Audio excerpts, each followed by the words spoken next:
Hey guys, Steve here. I wanted to tell you about today's sponsor, Nux. It's Nux 3-in-1 Refresher Spray. It's a moisture-absorbing spray that's designed specifically for men, especially the undercarriage guys. I mean, on a summer day, if you've ever been out and about, you get all sweaty and sticky, but you don't have time to take a shower, this is the answer. I'm sure you've had that experience, guys, and it sucks. So I want to tell you, this is a game changer. You can use it on your armpits. You can put it on clothing, sports pads, pretty much anything that collects moisture. They actually design this stuff for military applications. So tactical gear, anything that you don't want sticky and you don't want to stink. So visit mynux.com. And, I want to let you know that it has no aluminum ingredients. It's tested to be safe and effective, and it comes in scented or unscented varieties. So, again, that's mynux.com. That's myKnucks.com. Hey everybody, welcome to the Mack and Black podcast. I don't know what I was going to say next. Oh, I know. We were in here talking about sports video games. If you're on my Facebook, you know that I was drafted with my quarterback by the Miami Dolphins, and it has been the roughest. Like, I have never reset a game so much. Here's what I will give Maddon a lot of credit on. First off, shout out to EA Sports for putting in the college team. Yeah. That is only a great sign for things to come in 2020. For sure. So, you're good. You don't even we don't even need the fan, dude. It's like Thanks, it's bro. like 50 Appreciate degrees it, outside. Yes. If I would have asked for that, I would have been the biggest diva. Oh, I know, dude. I'd have been like, fan. God bless, it's freezing. Get in me here. the fan. So I feel NCAA 2020 is on the way. If The Last of Us 2 is coming out February of 2020 on the PS4, which I cannot wait for, NCAA 20 has to be on the way. Need that. And like two on the cover, Justin Herbert, somebody, give us, right. Yeah. Tua, Herbert, Jalen Hurts, who had a big game today. Another 300. And right now we got North Carolina and Clemson on here. And to be honest with you, as a Florida State fan, I can't stand Clemson. But a piece of me has to root for them to win just because to save face for the ACC. Yeah. You know what I'm saying? Because we already know that Alabama's good. We already know that LSU is good. We already know that Georgia's good. Mm-hmm. And the way that this playoff tends to shaping itself up, I would not be shocked in any way if somehow the SEC put 2, if not 3 teams in. And people might think I'm crazy for saying that, but Alabama's number 2, LSU's and I think Georgia, what is it? Alabama 2, Georgia 3, LSU 4. Mm-hmm. And the only teams that really would technically try to cancel each other out for the time being would be LSU and Alabama because they both are in the West. And then whoever wins the West would probably end up playing the East, which more likely would be Georgia, but Florida might have something to say about that. So it's all insane. Yeah. There's a lot of insanity within the SEC, but then it just makes the SEC seem like the tougher conference because if you didn't watch the so-called so exciting game between LSU and Washington State, UCLA and Washington State last week, that was not an exciting game. No matter what you try to tell me, there was nothing exciting about watching two teams that could not play defense. Yeah, it's just like there's this thought process of like if you score a lot of points, it's an exciting game, and it's like it's not. It's just teams are especially now with we're seeing the best teams in the country now are the ones with the best defenses seemingly, and UNC just had an open touchdown, was a little bit late on that. As guys, it's 1:35 left and counting, second and goal, and UNC is down a touchdown right now. They're gonna give. Actually, I'm sorry, they actually gave them a catch. So, oh my God, I'm fumbling and bumbling. They gave them a catch there. Oh, yeah, guys, sorry. The reason why I moved this whole operation in the first place is that we have our giveaway next week. Guys, we're really excited to do our show over at Reps Place in Rolling Meadows. And as you guys know about we are giving away 2 Bears tickets, Bears-Giants tickets, and we will be doing the show live at Reps, so we are hoping that you guys will come out. Essentially, you're just going to be sharing the show, giving us a review of the show, and then you are just coming in and hanging out with us at Reps. We're going to be doing the show there, and obviously eating and you know in doing all the activities that you would do at a festive, and it's going to be Saturday, so there's going to be sports on. It's going to be fun, guys. So come check us out and give yourself a chance to win a couple of tickets to the Bears game in a couple of months, which I would be really jealous. I might even buy tickets to that myself and go with you. Are they reviewing this catch for a touchdown? I think they're reviewing to see if where it is, but it looks like he was at the 1 yard line when he caught it and slid in, so they're probably going to say 1 yard line. And still a productive play for UNC, but it kind of sucks that he wasn't able to get into the end zone there. So yeah, guys, and then again, check us out on iTunes, Spotify, Google Play. Do us a huge favor and review the show. And yeah, we are more than likely going to be there pretty early next week for the Reps show. So come out and hang out with us, guys. And yeah, so it looks like Clemson took a timeout now, maybe to save some time to get the ball back, I would imagine. Either that or their defense is not set, because you can see the defensive coaches out there throwing a complete fit. He's mad. Yeah, so guys, again, sorry about that. MackandBlack.com. Check us out there. And then also PodRiver, which is our podcast network that we are on, is actually has their new site up and running. So we will have that for you guys. They had 10 guys on the field, Nick. That's what it was. Genius. In the biggest time of the game. Yeah, so that's about it, guys. Yeah, so Nick, it's funny because today there was there's a couple of good teams playing today. But as of right now, this game is the most consequential, I guess you could say, the number 1 team in the country, Clemson, facing a 2-2 North Carolina team that's not very good. Who did they lose to? Appalachian State. Yeah. So North yeah, Carolina. that's not very good. It looks like they just scored. They just scored and an there it is. Extra point away from tying. I don't understand. The ref ran 5 yards. They always do that as if it's going to make a difference that he runs at doing? 5 yards. Yeah.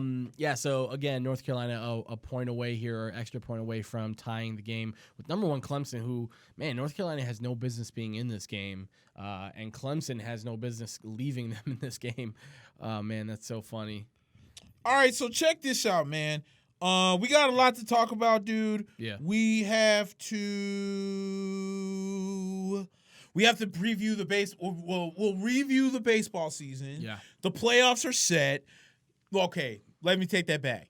The teams that are in it are set.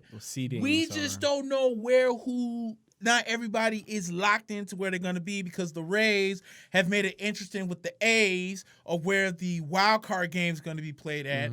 The Cardinals still haven't clinched the Central, because after Christian Yelich went down with Milwaukee, they somehow won like 9 straight. Unbelievable. The Cubs season's pretty much over with, and now there are a lot of rumblings going on that apparently the Cubs have told Joe Maddon that they probably are not going to bring him back next year. Wow.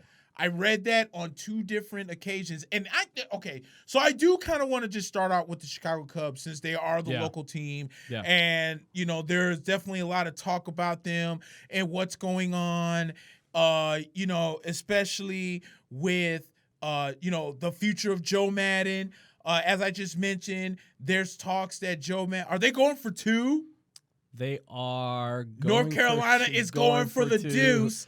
So we'll watch this as I continue to talk. Minute 17 left. I'm not sure if that's smart, but yeah, we'll see. Once again, dude, they're going for broke. North Carolina has nothing to play for. We're in it. Why not? Yeah, why not?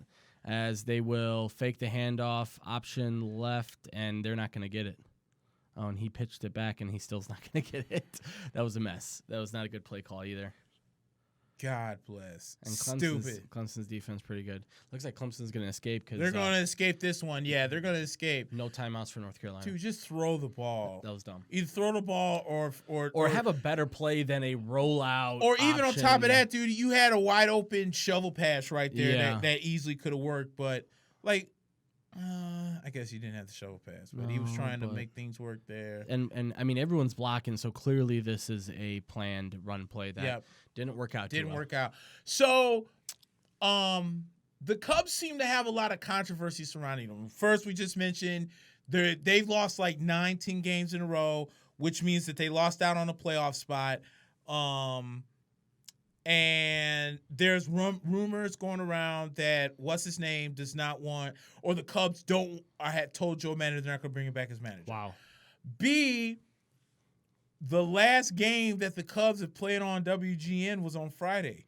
Now, not only are the Cubs not on WGN, but NBC, formerly of Comcast, which is now NBC Sports Network. Yeah. It's now only the official home of the Bears, Bears, Bulls, Blackhawks, Bears, Bulls, Blackhawks, and White Sox. White Sox now too. And they told them that we're not showing any Cubs games. Yeah. So now I'm not saying that the Cubs won't be on TV. I think they're going to be ABC and Comcast, or not Comcast, whatever, Sportsnet. WCIU. Oh yeah, WCIU. Yeah. Mm-hmm. Whatever they are still. Oh, it wouldn't go the 10 yards. I thought somebody touched it. I thought somebody touched the onside, but Clemson's going to escape. Yeah. But the Cubs are going to get picked up by somebody. But let's focus on the team here, because I have a buddy who's a diehard Sox fan that hates the freaking Chicago Cubs. That ball was touched. Wow, it was, and North Carolina just could not recover. Not in the right place. The team is a mess because all right, here's what happened. They did the right thing, in my opinion, by selling a little bit of the farm to win the World Series. Yeah. So you needed a closer. The Yankees were sellers, so you trade your number one prospect for their best closer. Yeah. Okay. Then you made a couple other deals where you sent maybe not as good prospects, but some guys to try and bring in some pieces. You win the World Series. It all worked out. Mm-hmm.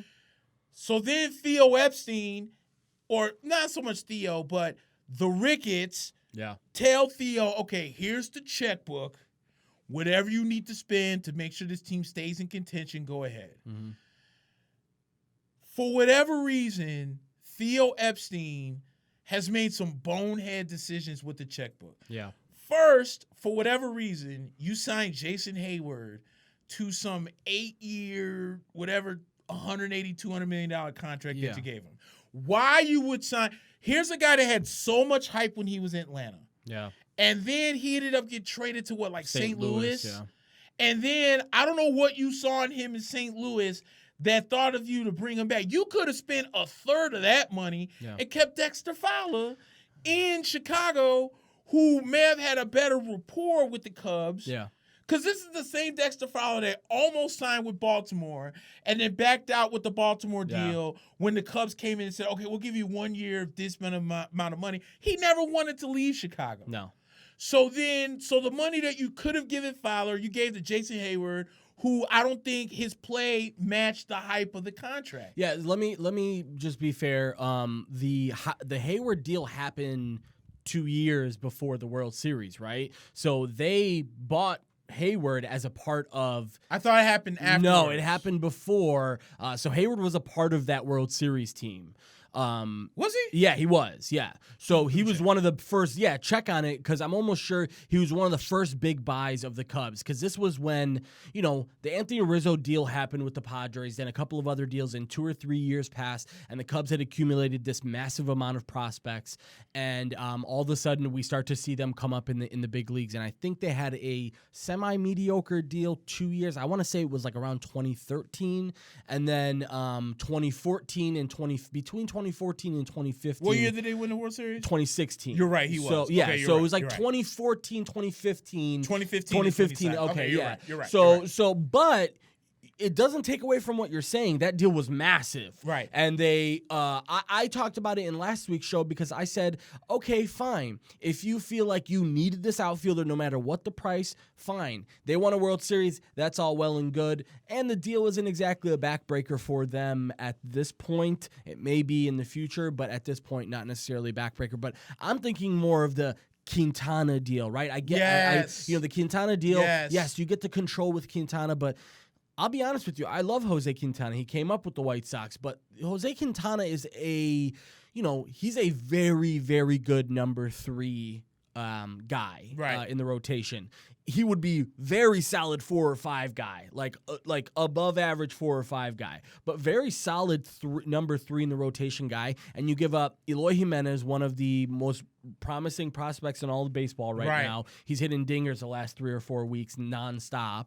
And then Dylan Cease, who's going to be in this rotation for the White Sox next year and a big part of what we do. Then you go out and you take a chance on Darvish. And then you take a chance I didn't like on that contract. Hamels.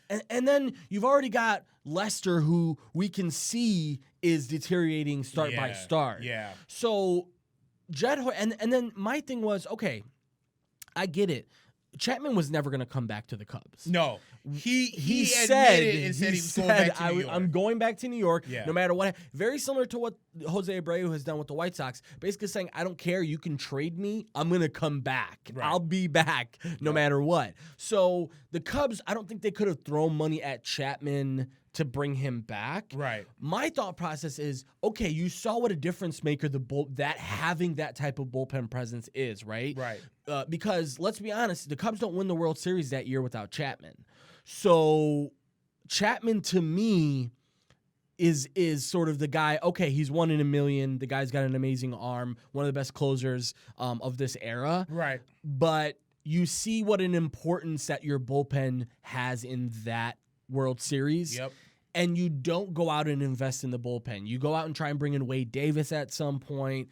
And that didn't work. That didn't work out at all. And then you went and got Brandon Morrow because Brandon Morrow had such a good season with. Was it Toronto? No. I can't. I know. It's on the tip of my tongue, but he had such a great season with the team he was with before that you thought that you could get. I don't know why I almost want to Closure say quality, either San Francisco or Colorado, Yeah. some team in the West. But look it up for us. all right, for sure. But then you go out and you get Brandon Morrow, and you thought that was going to work, and that didn't work. So now you didn't spend all this money to bring in Craig Kimbrell, Whew.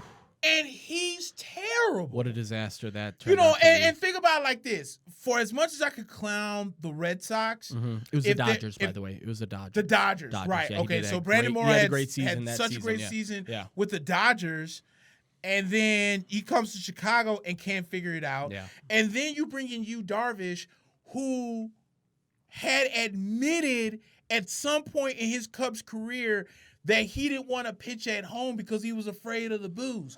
Like, homie, you're in the third dude. largest market in the world, Yeah. and you're playing for a team that is loved all across the country. A guy that played in LA with the Dodgers, where, again, they do give you praise when you do well, but they'll give it to you when you're not doing too well either. So Exactly. it's kind of crazy. And also, man, I think the Cubs really became really comfortable with the benchmarks of this team, which was Rizzo, which was Bryant, and at Javi, and obviously Wilson Contreras really came into his own over the last few years. But individually, you're starting to see these guys being really, really talented, but as a group, you're starting to see that this team really doesn't gel well. No.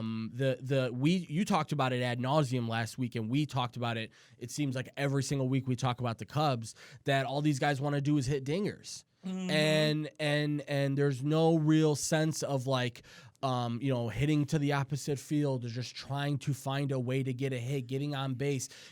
Part of the reason why Theo Epstein and Judd Hoyer were so successful in everything and getting to the World Series was because they convinced players to understand how important every pitch is, right? And taking pitches and making sure to be patient at the plate, but also if you see a ball that you think you can hit it no matter when, right? And I think they took that aggressiveness to the next level. Right, And they're like, now I'm right. just going to swing at everything that looks good to me. And Right.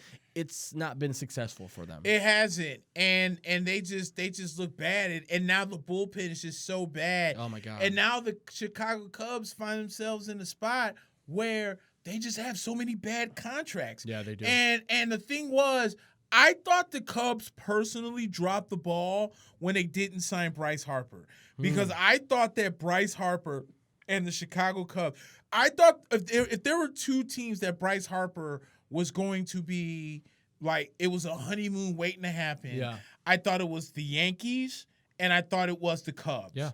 Because Bryce Harper's swing in New York makes sense with the short porch. Yeah. And then just Bryce Harper's attitude with what Joe Maddon kind of was bringing into that clubhouse, I felt would have been a great mix. And he's best friends with Chris Bryant.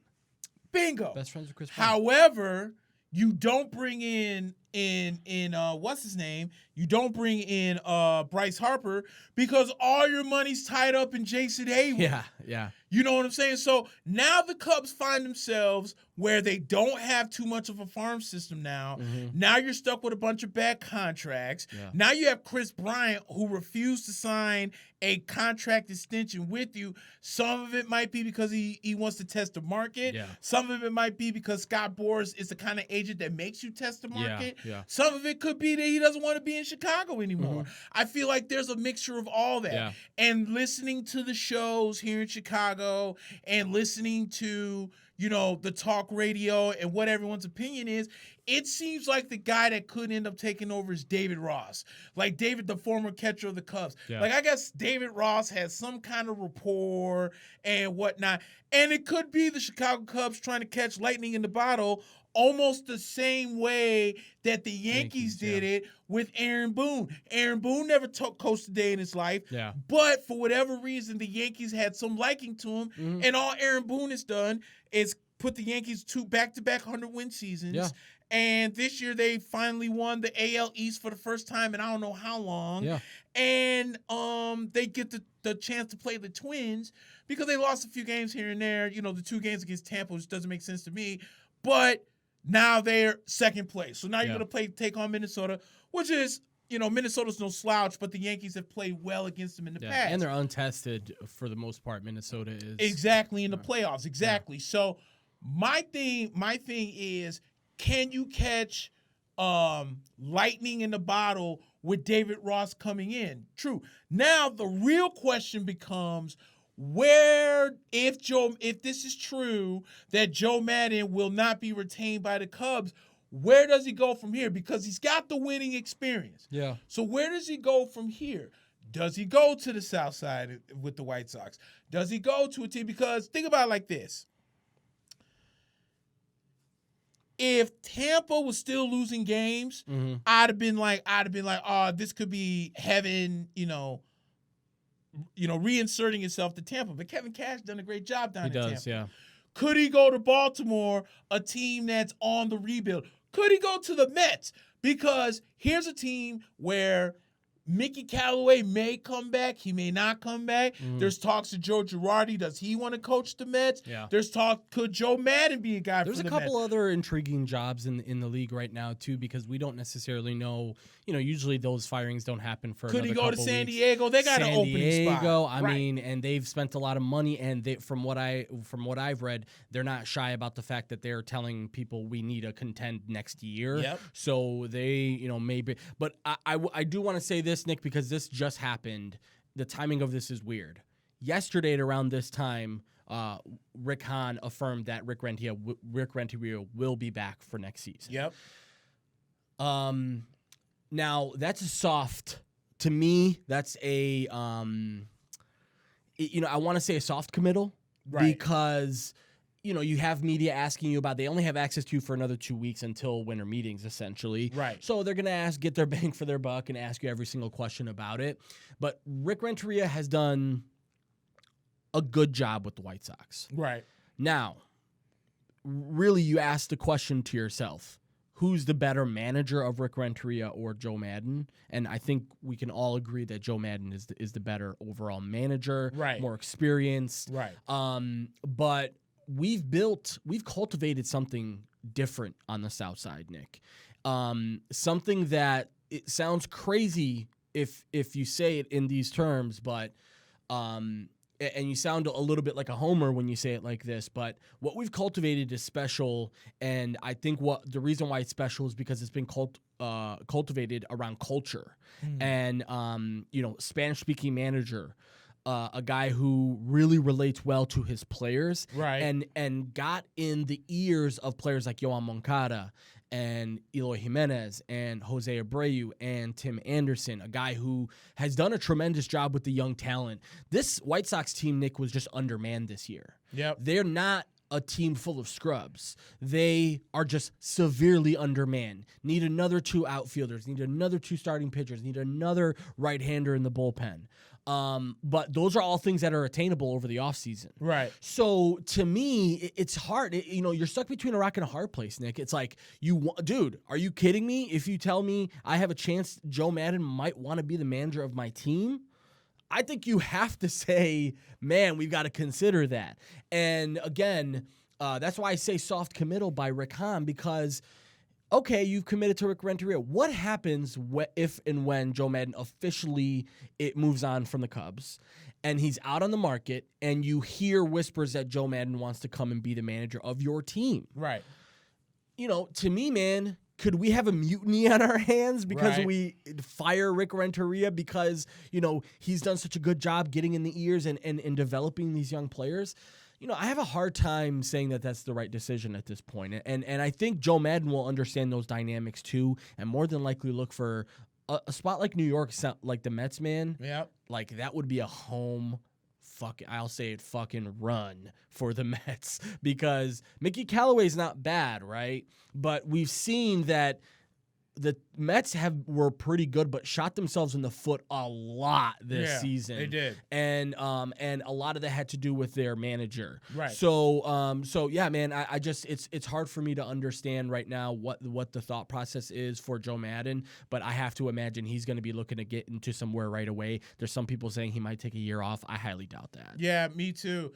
And I was thinking the same thing. If you bring in, I think if the White Sox were to bring in a Joe Maddon, I think that some of these guys that you have built up would want to leave. Like, okay, yeah. I think Jose Abreu saying that he wants to stay in Chicago is because he loves Rick Renteria as a manager. Yeah. He's comfortable speaking Spanish with, and people would be like, you're gonna get 1 or 2. Of course, yeah. Oh, well, that shouldn't be it. Go out there and play, blah blah blah. Who cares? But you're talking about a guy who we know is a Cuban defect, whose English may not be that great. He knows some of it, but he's more comfortable speaking Spanish. Yeah. And you're going to get a manager who he can talk to, who speaks the same language. That means a lot. It means a lot, yeah. Excuse me, that means a lot. Yeah. So if Renteria is building a rapport with these guys, like think about it. Once again, I go back to Tampa. Kevin Cash, this is the first time the Rays have been in the playoffs since 2013. Wow. And they've had good teams since then, too. That's pretty crazy. And I think Kevin Cash has been the manager of the Rays since 2014 or 2015, one of those two. So you have to be patient with some of these managers. Right. You can't, if you know that you're in a subsequent rebuild, you can't come in a rebuild and expect them to, like, you can't do what the Yankees did. The Yankees caught themselves in a quote-unquote rebuild in 2016 and then exceeded all the expectations when they went to the ALCS in 2017. Yeah. And they didn't even really spend that much money that year. They trade, like, Jared Jeter retires. You make a 3-way deal to bring in Didi Gregorius. He has a really good season. And nobody is so under the radar. People are like, what, Didi Gregorius, who? And right. Yeah, what a job he did. Right. Yeah. So you can't expect that. But if you look at the Tampa situation, Kevin Cash comes in, you get a few good rookies. Yeah. He keeps the team afloat. And then look what they did last year going into this year. Last year, if the baseball season was 5 more games, the Rays are in the playoffs. That's how good they were down the stretch. Yeah. They just ran out of time. Yeah. That's why I said this year I thought that the AL East could end up being a 3-team race between Boston, New York, and Tampa because the way Tampa ended last year, they could be really good this year.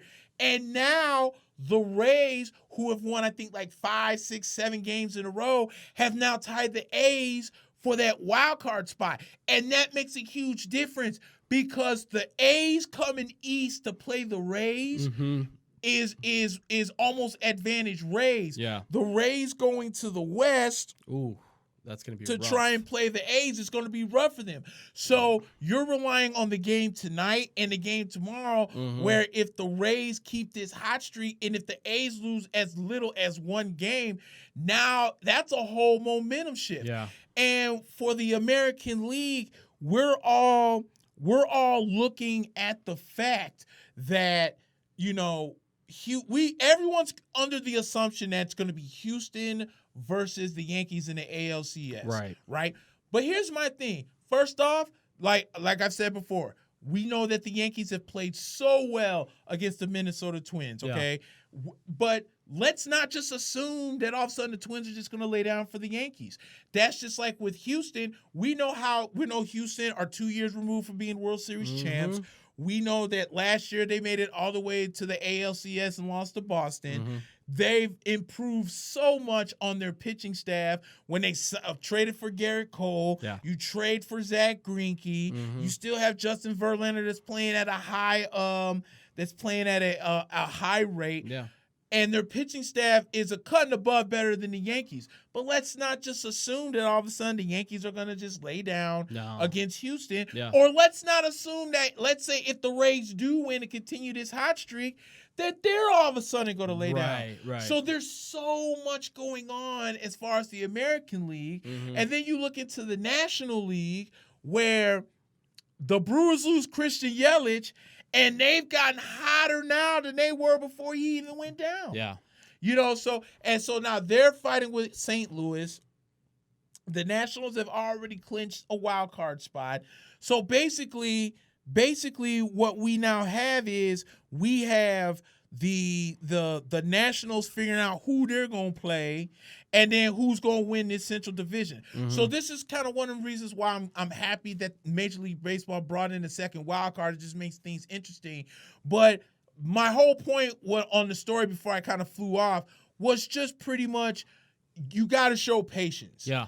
And I think the White Sox are doing the right move by keeping Rick Renteria in there because they know that this wasn't necessarily for the last couple of years being the Chicago White Sox are going to win the division all of a sudden. Yeah. You kind of want them to suck. You kind of want them to get some nice picks. But Rick Renteria, but you've seen some fight in the White Sox. Yeah. They did it against us. They did it against the Red Sox. They played well against the Indians. Yeah. They played well against the Stros. The Indians hate us the last week and a half because we've played them super tough the last 2 series when we had no baseball to play for. So, and another thing is, Nick, the whole Yelich injury, like if you're a Cubs fan, you got to be even more upset about yourself because, okay, flashback to like a month and a half ago. Cincinnati is sort of still being pests. They trade out of it. They're now, conceded to them. Milwaukee then a month ago, I think it was like a month ago, close to 3 or 4 weeks ago now, Yelich goes out. And if you're a Cubs fan, you got to be thinking, everything's falling in our lap right now. We're not having to really worry about injury because quite frankly, they left out a lot of their lineup for 2 or 3 weeks to try and make sure they're fresh for the last month of the season. Right. And they did that. They actually did that with Kimbrel. And they've come out and said it now that Kimbrel went on a couple of short stints on the DL to essentially make sure that he's 100% ready for this last stretch. Right. And what does he do? Basically throws away 3 games in the last week of the season. Man. And two home runs in one of the biggest games of the season for the whole team. The back-to-back on Saturday. 2 pitches. Yeah, on 2 pitches. So unbelievable sort of, display of just kind of, the Cubs laid over. After that one single game, they just kind of said, yeah, it's over. And they did win that game yesterday, I believe. But to me, man, the Cubs, you got to be really disappointed about how things have sort of played out. And you can't be content. You can't say we won the World Series in 2016 and let's just see how things go next season. No, because, quite frankly, there's a lot of really huge decisions that this front office has to make right now. Personnel decisions, managing decisions, coaching decisions. They've had a lot of shuffling. Maddon has stayed true since he got there, but they've had a lot of shuffling of hitting coaches, pitching coaches, bench coaches. They do a lot of that, and when they see that the team isn't really performing well enough, and it hasn't amounted to anything. So, right. And I have to say, Nick, Oakland to me right now is a sneaky team.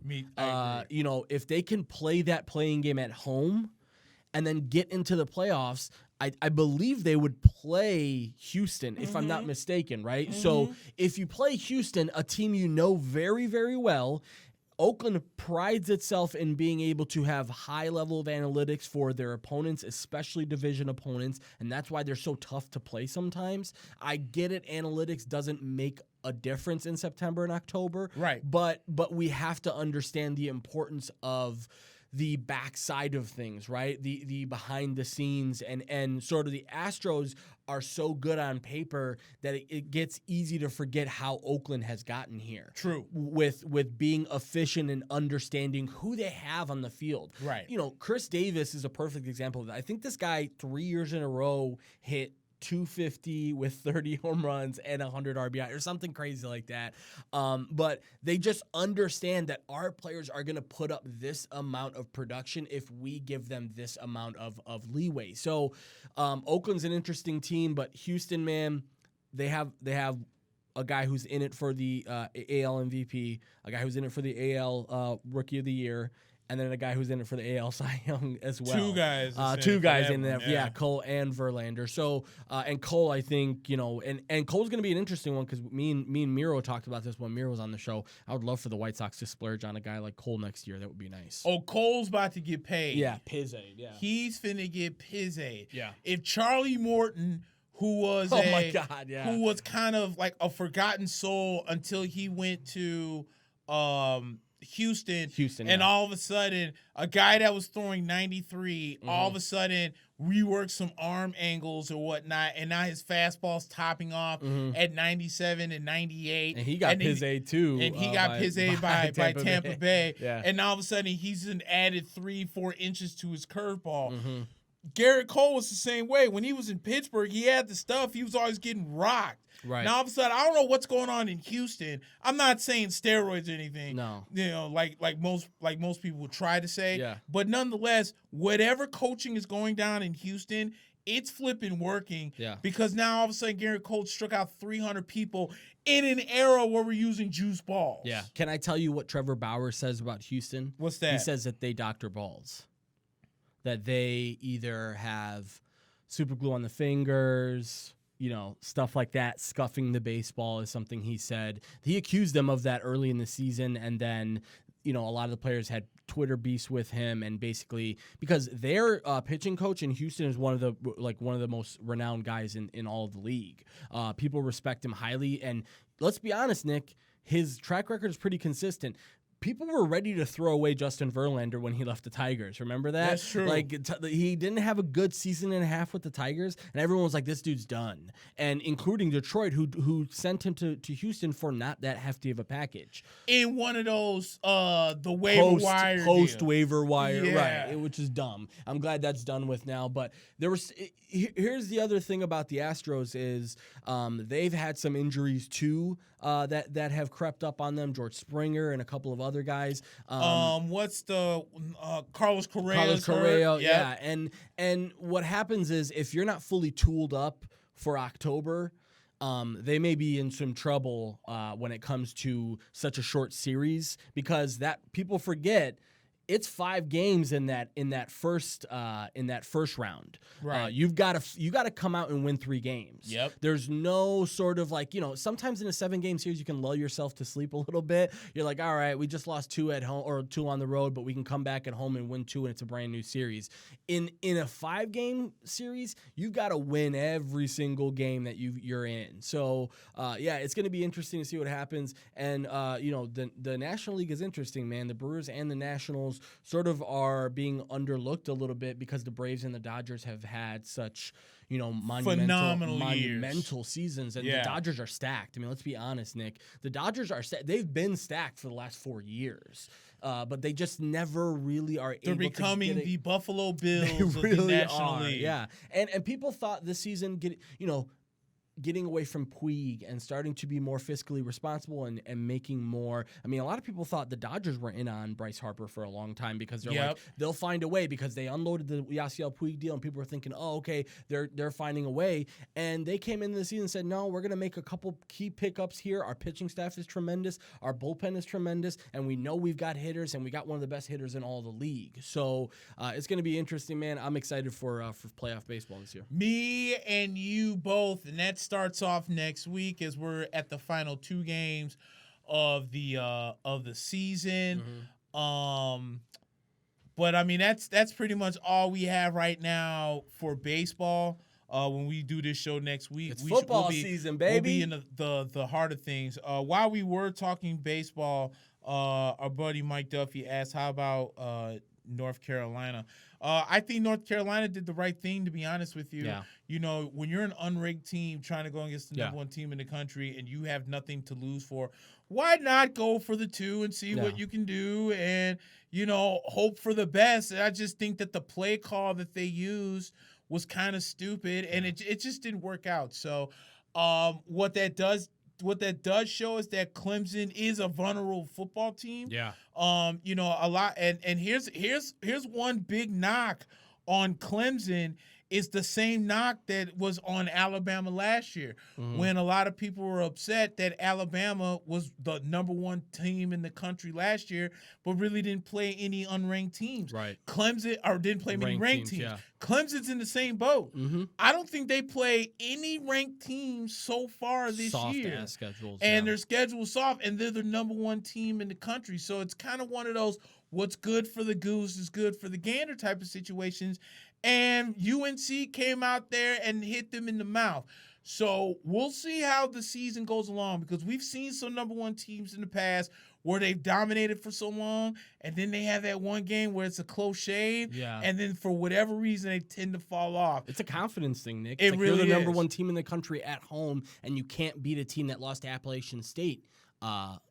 Effectively. That's pretty crazy. And sometimes that's one of those, well, we took the team too lightly, and we didn't think they were that good, and blah blah blah, and this and that. Yeah. And like you said, they ended up paying. They almost paid for it. Yeah. So the number 1 team in the country survived North Carolina, but I was impressed with North Carolina that they hung in with Clemson. And I agree for going for 2. Why? You're on the road. You're going to tie the game. Oh, you're at home. Yeah, you're at home. Oh, they were at home. There was that North Carolina. Oh, yeah. I'm sorry. Okay, I thought it was at Clemson. I saw too many Clemson. I saw too much orange in there. No. So, but even so, like you got the momentum. Go, and what are you going to do? You're going to tie the ball game and hope that your defense doesn't give up a field goal in a minute and 39 or something like that. You got to get some momentum. Yeah, and Trevor Lawrence is no slouch, so Lord knows what would have happened. But again, impressed with North Carolina. I looked at some of the scores today, and I was looking at some of the highlights, and the one team that I do want to point out, and I clown these guys every single flipping year, because every single year there's so much hype around them. It's Wisconsin.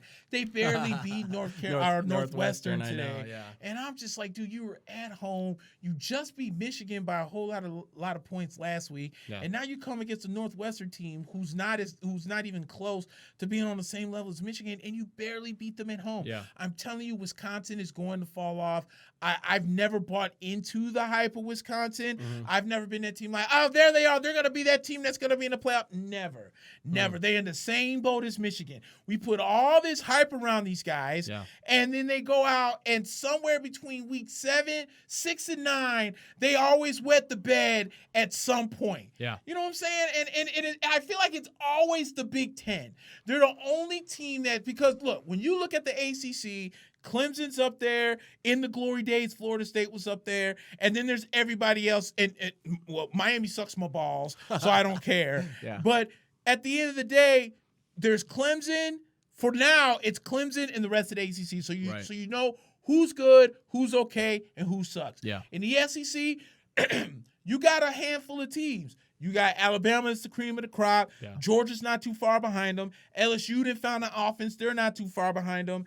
And then who else we mentioned? Oh, Florida is actually really good, and their defense is back. So you have those few good teams, and then you got the middle of the roads like your A&Ms, your I forgot about Auburn. Auburn's in the cream of the crop too. Bo Nix looks good. Yeah. Exactly. So you got those guys, and then you know who sucks. In the Pac-12, that conference is not as good. Oregon's okay. Justin Herbert's a top prospect out there.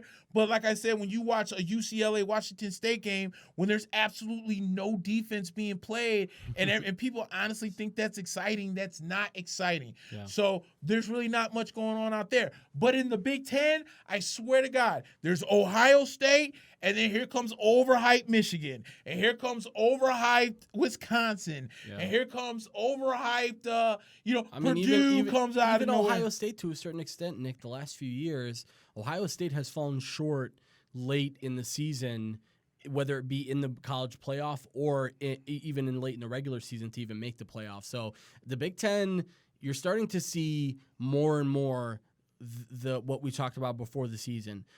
Really good individual players on these teams. Yep. Wisconsin is one of those teams that always has amazing offensive line prospects that are going to play in the NFL one day. Yep. And always have a good running back who's going to play in the NFL one day. And they don't necessarily have the cohesiveness to be able to put everything together. Right. And I will say this, because my buddy is a diehard Northwestern fan. Northwestern's defense is pretty good this year. And they've got a couple of guys who actually are going to be, high prospects next year. But still, if you want to be considered a powerhouse team in the country, period. Let's just use that general term to say powerhouse because, again, when you think of college football, it's such a top-heavy thing. Right. You've got these 4 or 5 teams at the top, and every single year, you got teams trying to fight to jump into that category, in that tier.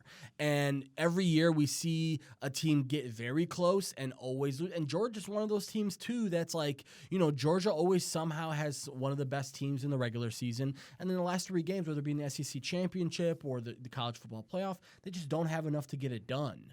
And they, again, are known for having a ton of NFL prospects. So it's one thing to have the best scouting and guys that are coming in every single day. And it's another thing to put it out on the field and to really, say what you want about Nick Saban. Nick Saban is not typically a guy that's going to be in your living room as a high schooler, saying, I want you to come to my college or be a part of my program. He's a guy who is a game planning guy. He takes the scouts or the scouts' advice, and he takes on these players that are really good, and he makes a way and a game plan to make them win. Right. We saw it with the AJ McCarron days, and then we're seeing it now with Tua. Ever since that one national championship game, Jalen Hurts was very ineffective, and next thing you know, Tua comes in, and Tua is slinging the ball, and they're able to score on a couple of drives, and they're back in it. And from that point on, Nick Saban has made it his goal to say, okay, I'm going to make sure to build this offense around this guy and his skills. And we're seeing it. They're still one of the best teams in the country right now. Yep. Exactly. I could not agree with you anymore on that assessment. So, I don't know. We'll see what's going on. Florida State is actually about to start up here pretty soon. And Auburn just scored on their opening drive. They sure did. Dude. Mississippi State is not a good team. Nick, do you want to go ahead and do one of our sponsor ads? Sure. Before we move on, sir? Sure. I was trying to decide on what game we're going to put on next, but I've got the Cubs game. Yo! Hold on a second. Oh, okay. Some preseason. Yeah, though I don't even want to talk about preseason hockey because the last. I got signed up for ESPN Plus. These nuts. I don't feel like doing it. I really don't want. Like if preseason hockey is tough to watch. Yeah, dude. But you know what? I usually watch it because the Rangers have some good kids coming out. Yeah, they do. You know, I mean, Kako, for instance. Is he on the preseason squad? He is on the preseason squad. Because our number one pick, I believe it's Dan, or I don't even know. He got a concussion in. I believe it was in international play, and he's not playing on the team right now, which kind of sucks because I was hoping he'd make the opening day squad. It's not looking like that's going to happen right now. Right. All right. All the services that you need under one roof. You started a business because you believe in what you do. Let Intrinsic Marketing bring your product or service to the market. That's what they do best. Intrinsic has the services, tools, and expertise to make it happen all in one place. Services include web design, social media, copywriting, targeted ads, and much more. Don't take our word for it. See for yourself. Visit intrinsic.chicago.com. That's INTRINSIC Chicago.com for more info. And then also do not forget that we are going to be at Reps Place next Saturday, October the 5th at 5:30. 3200 Kershaw. That's in Rolling Meadows, Illinois. And we're giving away 2 Bears tickets to watch them play the New York Giants. Yep, it's the Giants on November 11/24. the 24th. And to enter in the raffle, you have to share our show. Just share the show in general or the one next week? It's going to actually be, I believe, share next week's show. Right. And again, you're going to do a review of the show as well. Right. Too. So share the show. Then give us a review, and we'll see everything. And you get to put your name in a hat, and then we'll pull out to see who wants to go see the Bears mollywop the New York Giants. Yeah. And most of all, come hang out with us. Yeah, that too. You know, we're going to be doing our thing over there, and it's going to be cool. So, and Reps is amazing. I'm really excited to finally eat there because it's been a little while. Hell right. Well, let's go ahead and get into this thing called the NFL. My God, Nick, can I talk to you about how bad I have at fantasy season this year first? You can't talk about how bad you're having. Oh my God, I've been terrible this year. You know, I've got 4 teams that I run right now. 2 are pay leagues and 2 are non-pay leagues. My pay leagues, I'm pretty good. I think I'm 2-1 in both of them, but still, you know, should be a lot better than I am. And then I'm 0-3 in both of my really competitive leagues. Devontae Adams, you know, has been up and down all season, and then he gets hurt on Thursday night, and it's not looking good. It's looking like maybe a couple weeks, and that's already a very shorthanded league. There's only like 3 people on the bench in that league, so you really don't have many options if you have somebody, and there's no like injured reserve. So if you got an injured guy, you got to keep him on your bench, and I'm in big trouble. So I need a big win this week in fantasy because quite honestly, man, I've got Mahomes in both of those leagues, which is crazy. One of them is a 2 QB league. I've got Mahomes and Lamar Jackson in there, but I've had Melvin Gordon on that team, and I have Tyreek Hill on that team. Yeah, he's coming back this week, and we'll talk about that. There will be some fantasy implications to that, but not too many because Justin Jackson he does have a foot injury, and it's more than likely he's going to be out for the next 4 to 6 weeks. So Melvin Gordon will be playing this week, but it'll be at a shorter capacity. From what I understand, Austin Eckler is going to take on the majority of the snaps. We'll see. You never know with that stuff. Right. They may be playing coy. They're like, we got our best player just back. We're not going to play him much. Don't worry. And then they give it to him 30 times during the game because they're like, you know, screw it. Yeah. So Nick, what if that Thursday night game? You know, I have mixed feelings about it, man. You know, the game to me was sloppy at times, but it was also pretty. You know, there's a lot of offense. That was an example of having a lot of offense, not necessarily making it an exciting game. Right. You know, we saw a lot of offense early in the game. Devontae Adams, you know, had 100 yards in the first quarter of that game. And the Packers looked really good. You looked at them and you're like, okay, this team might be ready to take the next step this year. Right. And then the defense, you know, okay, we both gave credit to this defense in the last few weeks because we saw what they did to the Bears, and we saw what they did to the Vikings and then to the Broncos. Right. And everyone was thinking, man, this defense really good, and their rankings looked really good. And after this game, you look back and you go, maybe this defense not that great. Like, That's okay, a good point. Here's the thing: the Bears are not a great offensive team. Let's just put it out there, guys. I'm a Bears fan. I don't want to say it, but we're not a great offensive team, guys. We're not in the upper echelon. I know we had our successes last year, but this is not the same team. Minnesota, from what we understand right now, is a one-dimensional team. They run the football a whole lot, and they have a quarterback who you can't really trust. And then the Denver Broncos are one-dimensional teams themselves. They can only really run the ball, and Joe Flacco can't really do much back there. True. And part of it is protection. So you look at their first 3 games, and you look at what Philadelphia's, relatively shorthanded themselves. Right. Missing Deshaun Jackson, even though Alshon came back, you could tell Alshon was hurt. Right. And the Packers secondary looked horrendous. They also weren't very good on the ground or special teams, to be quite honest, Nick. And Philadelphia, they sort of, I thought Doug Peterson did a good job of out-dueling Matt LaFleur. I think Matt LaFleur really had a lot of bad play calls, and I know you understand this one. You're 1 yard away from your own. Ooh, let's talk about this. You're 1 yard away from scoring a touchdown. Now, you haven't had success up until this point running the football. Does that mean you don't run the football when you have 1 yard to go? Thank you. They're averaging 1 yard to carry. All you need is 1 yard. And hold, let me put this down. Yeah, I'm looking for the ACC network, and it's driving me nuts. Let me put this down for a second. Okay. That's why I got so pissed off at fathead ass Troy Aikman.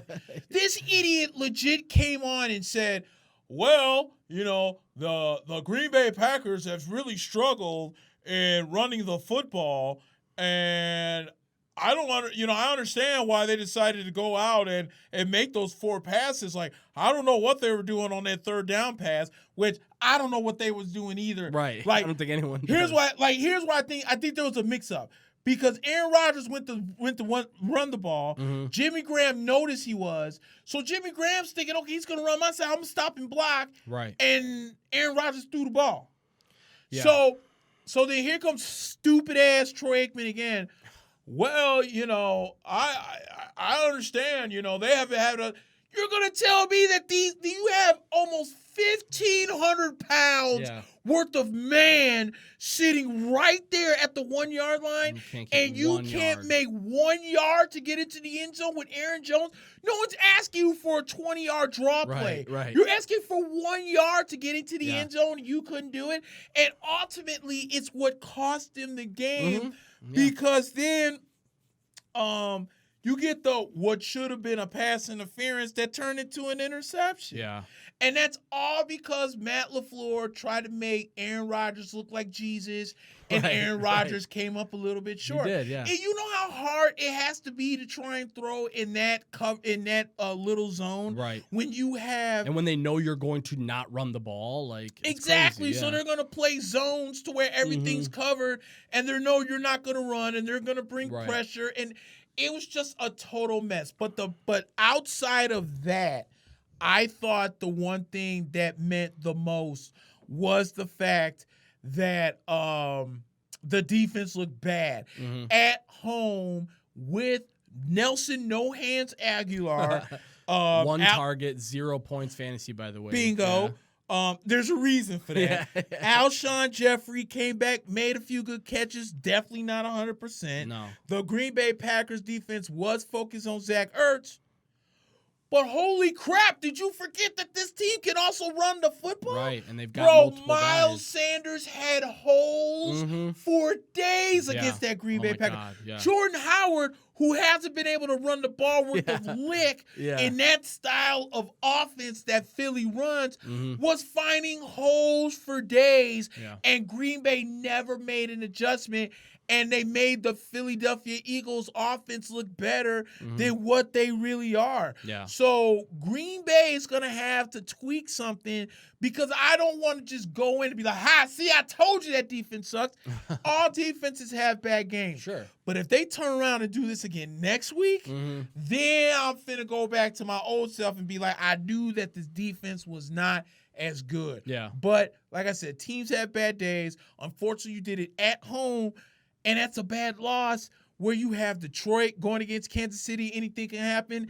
And you got the Bears and Vikings going head-to-head. So somebody in this one's going to be 3-1. Yeah, and this is one of the most competitive divisions in football, Nick. Easily. 4-1 3-1 for the Packers, 2-1 for the Bears, 2-0-1 for the Lions, and then 2-1 for the Vikings. Yep. So it's a big series. I mean, as a Bears fan, I was really excited after the game ended because it gives us a really good chance to pick up momentum this week, get a division win against the Vikings, and then really you start to look at the Packers as more beatable than they are.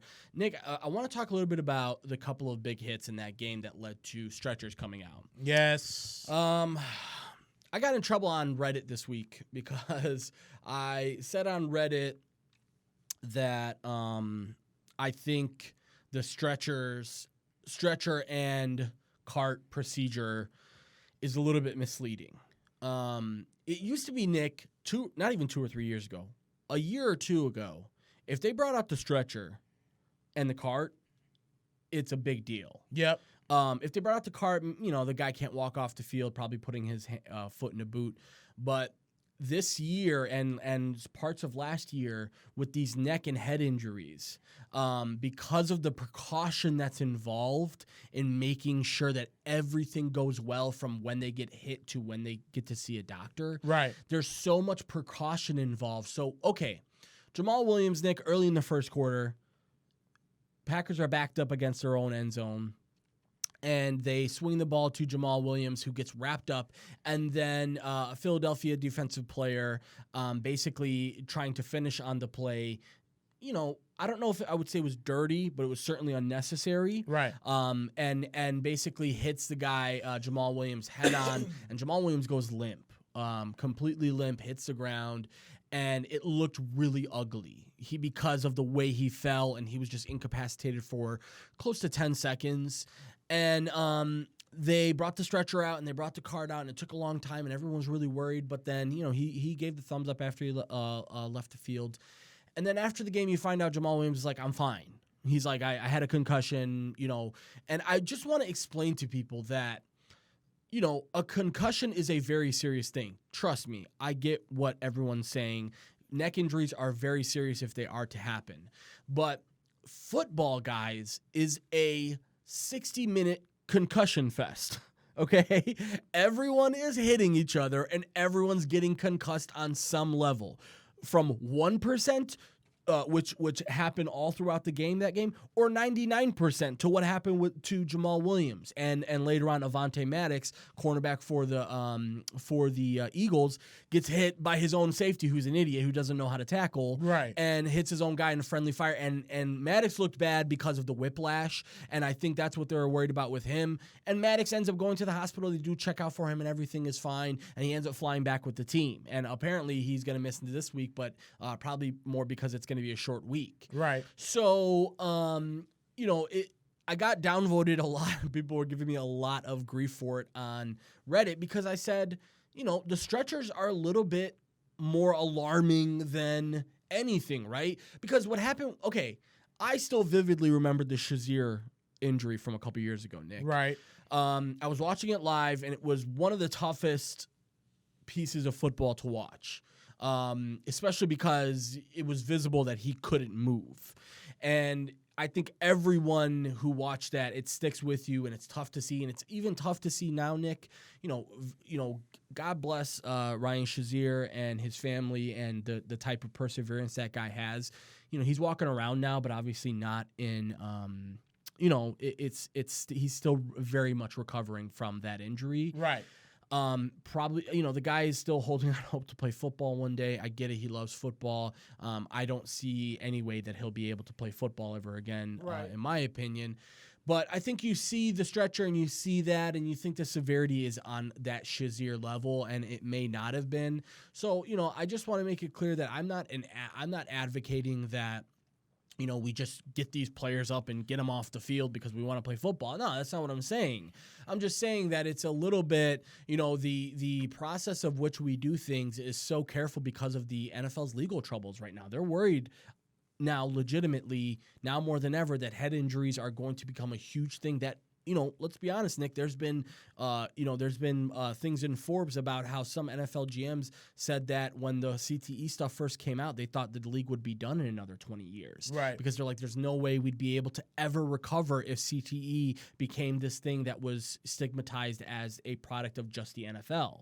So now we know that it's going to be tough for you to pinpoint when you got CTE, and chances are if you have CTE, you've been playing football your whole life, and we don't know how that's developed, and some people get CTE and some people don't. Troy Aikman's a great example of that. Yep. Guy who got hit and concussed, and as much as anybody else in the history of this league, he does a pretty, I want to say, I don't think he does a great job of his job on with Joe Buck. I'm still wondering how he's the number one guy. I think he's good, but Joe Buck is always going to be a number one guy for Fox. I get that. But as far as color's concerned, Troy Aikman's not really on top of things as much as you want your color guy to be on top of things. True. At one point, he said something during the game which was like, I couldn't see that being overturned. And then Mike Pereira came in and was like, I wouldn't say that much. And he's like, oh yeah, I probably shouldn't say that. Because sometimes he puts his foot in his mouth. But but that game was okay and pretty pretty big break for the Eagles, man. They needed that game, especially on the road. They go back and get a lot of confidence from that. Christopher Brown saying the way Antonio Brown's been acting as of late, what are the odds of him suffering from CTE? I mentioned that on this show that I thought that Antonio Brown there was something wrong with him. I think there's more than CTE with him too. I think it's like mental health, just like the overall mental health of a guy. It's not like he was this really different guy 2 years ago, Nick. He was the same guy, less stigmatism because people didn't really, understand everything in Pittsburgh. But once he left Pittsburgh, then the spotlight came on and everyone said, now this guy's crazy. No, he's been like this. Yep. And he's been an egomaniac. And, I think I heard somebody, say that they heard me and Nick in previous episodes, quote unquote, defending AB. I will never defend a guy who goes out of his way to make himself look like an ass. Right. I think what we're saying is be fair about it. Be fair and say that go across the league and see all of these idiots and knuckleheads who play every week. I'm talking Baker Mayfield is getting up there in my book. It's like this dude, incident after incident proves that he's immature, that he doesn't really understand how being an NFL quarterback works, and he's still beefing with players and coaches every single week, and he's beefing with AB now. Yep. He came out and said some shit about AB on Instagram, and I can't really blame AB for coming out and defending himself against guys like Eric Weddle who think it's sweet to be on social media and talk shit about people. Yep. That's wrong. Saying stuff like, "Oh, well, I got a game to go prepare for." Go like, fuck why, yourself. dude? Yeah. Why are you even bringing that up? Yeah, don't get me wrong. AB kind of brought that on himself, Sure. but why are you rubbing salt in the wounds on social media? Exactly. It's like, exactly. Yeah. Like, do you now all of a sudden feel like you have some instant street cred because now you feel like a man because he's just an easy target dude, at this point. He really is. So no, I agree with you on that. I don't understand what's going on with Cleveland quarterbacks because Johnny Manziel went through the same nonsense. That's true, man. That's true. For so long. Yeah. And here's Baker Mayfield, Baker Mayfield is starting to remind me a lot of DeMarcus Cousins. Who?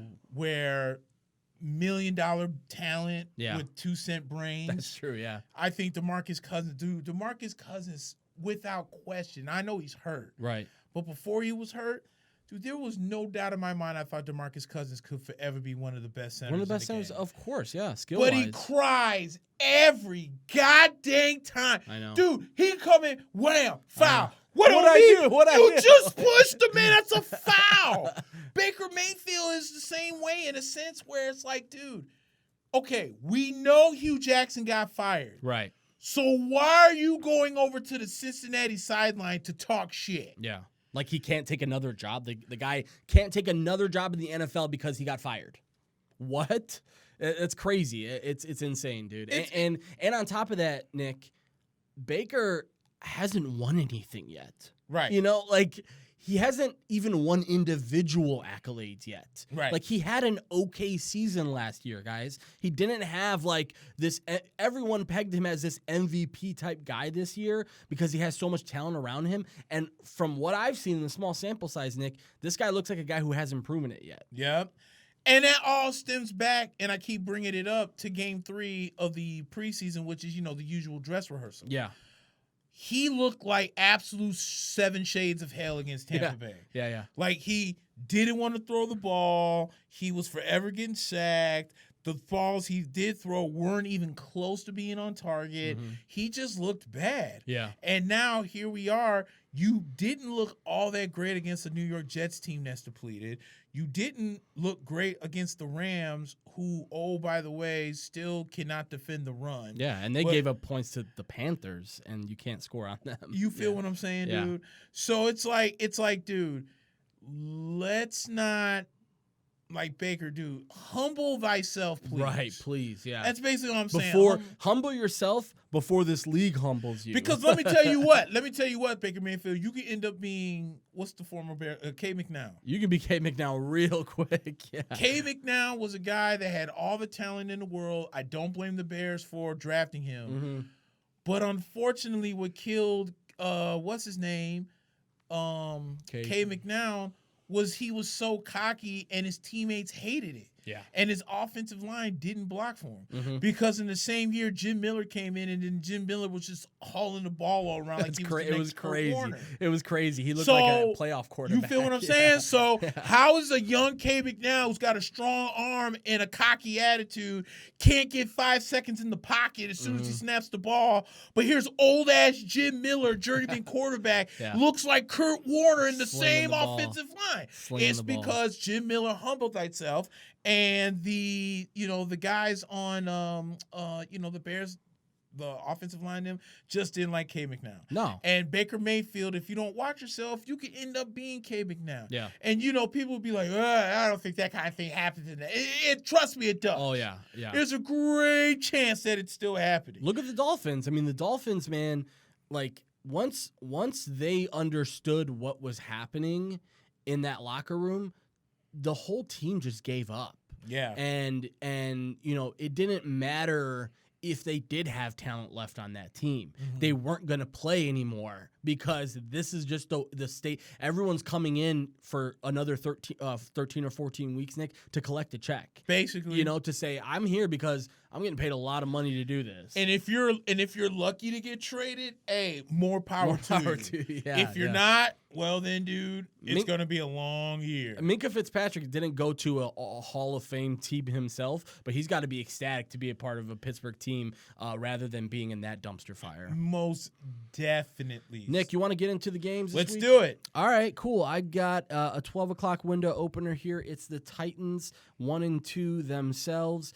against another 1-2 team at Atlanta, Nick. Atlanta has not looked tremendous, and neither has Tennessee. The consensus right now is -3.5. The ATL is a slight home favorite. Yeah.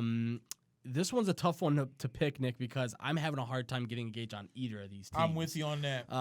We said it last week in our preview with Tennessee. They have a hard time being consistent. They played that game on Thursday night against the Jaguars, and it didn't look pretty. And the Jaguars, turns out, aren't that great of a team themselves, but they were able to get the win there. And Atlanta, man, that Sunday night game against the Eagles really gave them a jolt of confidence, and then it got stripped right out from under them against the Colts within the first quarter. Within the first quarter, yeah. And we talked about it with them last year. They had a lot of injuries. Now they're starting to see the injuries pack in. Keanu Neal's out for the year. They've had a couple of defensive line injuries. That one sucked. That sucked really badly, and it's always tough to see a player take his helmet off and cry on the field knowing And he's you not going to knew, play. and it was at that point where you knew something wasn't right because. And then when they showed the replay, it was almost very Kevin Durant-ish, where it's like he makes the plant and the whole ACL blew out. Just see it. Yeah, dude. And he went down and he started crying, and you knew it was a torn ACL. And you know what, guys? NFL refs, you don't have to penalize him for taking off his helmet on that play. I know, dude. The dude's already devastated. He knows he's out for the second straight season. He's going to have a season-ending injury within the first 3 games or first 4 games. Man, it's insane, dude. And that's why this week it's really tough for me to call because somebody's got to win this game, Nick. I'm with you on that, but because I hate Atlanta, yeah, is why I'm taking Tennessee. But Tennessee's going to have to fix that offensive line because they made the Jaguars look like world burners in the game against Jacksonville on last Thursday night. Yeah, dude, made them look like world burners for a defense that's kind of been struggling this year. With Atlanta has to somehow start Gardner Minshew because if you look at the game last week, dude, Jacoby Brissett connected on his first 15 passes, and they couldn't. Excuse me. They couldn't play defense. Yeah. So if Atlanta can play defense and somehow stop Marcus Mariota and that run offense, which I think is going to be on big time display this week, they're going to need then I think Tennessee can go on the road and win this game. So and once again, even though the Saints won last week, it's still a wide open division when you're talking about the South. So it's going to be a big game for, Atlanta to try and stay afloat with New Orleans. But I think Tennessee takes them on the road. Yeah, Nick, Matt Ryan has 8 touchdowns and 6 interceptions. And leads the league in interceptions. And he's had a couple terrible ones. You know who else led the league in interceptions for a while? Who? Jameis Winston. Okay, yeah. So let's throw the parallel on there. Dirk Cutter on Jameis, most interceptions thrown. He's the worst quarterback of all time. Thank you. Thank you. All the BS that came with it. Exactly, right? Like he's the worst quarterback of all time, but it's Matt Ryan happens. Oh no, Matt Ryan's fine. Free pass city. Exactly. So that's what I'm saying, dudes. It's something about Dirk. I don't know what it is, but Dirk Cutter now goes back to Atlanta, and Matt Ryan leads the league in interceptions. I think it's pretty obvious that this Atlanta team doesn't have. We talked about how much it would affect them not to have a guy like Tevin Coleman, right? Right. Ish Smith goes out early in the game last week. Apparently, he's fine and will play this week. But Devontae Freeman by himself cannot do it. Right. And this offensive line is not good enough to will them into football games. So they have to play from ahead. And that's really going to be tough with this defense being shorthanded and not really good, period. So I'm actually going to take Atlanta in this game because I think they're going to be at home. And quite frankly, I think they've got more weapons on the offensive side. Tennessee, I'm not going to be tricked into this anymore. I'm not, because they can't run the ball if they don't pass the ball. Right. So if you can't pass the ball, then you can't run the ball. You know what I'm saying? Right. So I'm not going to be able to trust Marcus Mariota any longer. And the defense, quite frankly, is in the same position that we just talked about. If they're not playing from ahead, they have a really tough time. So I think just for the sake of pick'em, I would have to go with the Falcons there. Christopher Brown says at least Ryan's not as bad as Cutler was. Yeah, but Cutler was a different breed because Cutler, he would get 90% of his interceptions in 3 games. You know what I'm saying? He'd have 5 interception games, and then you'd be like, oh my God, he had 18 for the season. That was the thing with Cutler. It was just like, he could never stay, especially, let's be honest, the Packers games were brutal at times, where the Packers were picking him off for 5 times in a game. You've got the D'Angelo Hall game where D'Angelo Hall picked him off, I think 3 or 4 times himself. So, definitely not. But Matt Ryan, I said it before. Nick, I like to sort of pat ourselves on the back when we're able to call things. But I called it with Matt Ryan. I was like, listen, man, we've got to see who this guy is this season, because he's not a spring chicken, and the NFL is a what have you done for me now league, right? Right. So it's like, if you haven't done much for me lately, which Matt Ryan hasn't, and since the 4th quarter of that Super Bowl game, it's been pretty rough sledding for Matt Ryan. You ain't lying on that. So I'm just saying we're gonna have to reevaluate everything in Atlanta this season, because they threw money at Julio Jones over the offseason. I don't blame them for that, but they've got decisions to make on Matt Ryan if the season doesn't go well. Nick, another 12 o'clock window game. We've got the one of the more intriguing matchups of the week. The 3-0 New England Patriots visiting our 3-0 Buffalo Bills. I'm an idiot. I'm an idiot. I didn't mean to interrupt. Go ahead. The theme of the show: upsets. Upsets. Okay. all I'm saying. Okay. There's a great chance let's there's just gonna be a say, lot of let's upset just talk bring happening. it up front. Yeah, we're gonna do a lot of upset talk. Yeah, no, Nick, we both love the Buffalo Bills. They're 3-0 right now. It wasn't super convincing last week. Against the Bengals. That Bengals team. It's hard to give them credit sometimes, but I do give them credit. They found a way to get back into that football game. Right. But Buffalo, showed sometimes in this league, Nick, you have to prove that you can close games down, even in these tough, games where you're like, man, we were like so close to losing that game. The fact you win that game is a huge boost. That's why, like, even the Bears a couple weeks ago against the Broncos, I think having that win against the Broncos really did a lot for that team on Monday night. Yep. And made them really understand that, man, we were really playing like dog shit for the whole game and we won the game. So let's come out here and play okay football and we'll be good. So, and I think that's what they played last week. Quite honestly, I think we could have beat up on the Redskins a lot more than we did, and the second half was just a lot of like, let's sit on the ball. But the Bills 3-0 and the Patriots 3-0. Who are you thinking right now? Upsets. Oh, by the way, I'm so sorry. New England is a touchdown favorite in this game on the road. Hey, let me say something before I get into this game. Dude, this Roger Hornibrook is a transfer from Wisconsin last year who beat up on Miami. So he's already in my good graces. Wow, what a throw. But this offense seems to run a little bit better under Hornibrook than it does under James Black. 6 for 7 for 45 in the first quarter here. So hopefully Florida State gets a little getting a little traction here. Is he a lefty or did he just throw that? No, lefty? he's a lefty. He's a lefty. Back to the game though. I'm picking Buffalo to win this game. Wow. My thing is this: it's nothing against New England. Right. I know New England beat up on Miami, and then I know they beat up on the Jets, who are depleted, and then they beat up on somebody else. The Steelers, who were the opening game which was a mess. Yeah. The New England Patriots have yet to give up a touchdown on defense, which is great. Pretty crazy. I think there's a lot of hype going into this game with Buffalo because Buffalo has not been probably this good, but my thing is New England hasn't seen a defense as good as Buffalo's. Yeah. Buffalo's defense is really, really freaking good. And I think I think they're going to give, between, how much I love my boy EO, Ed Oliver.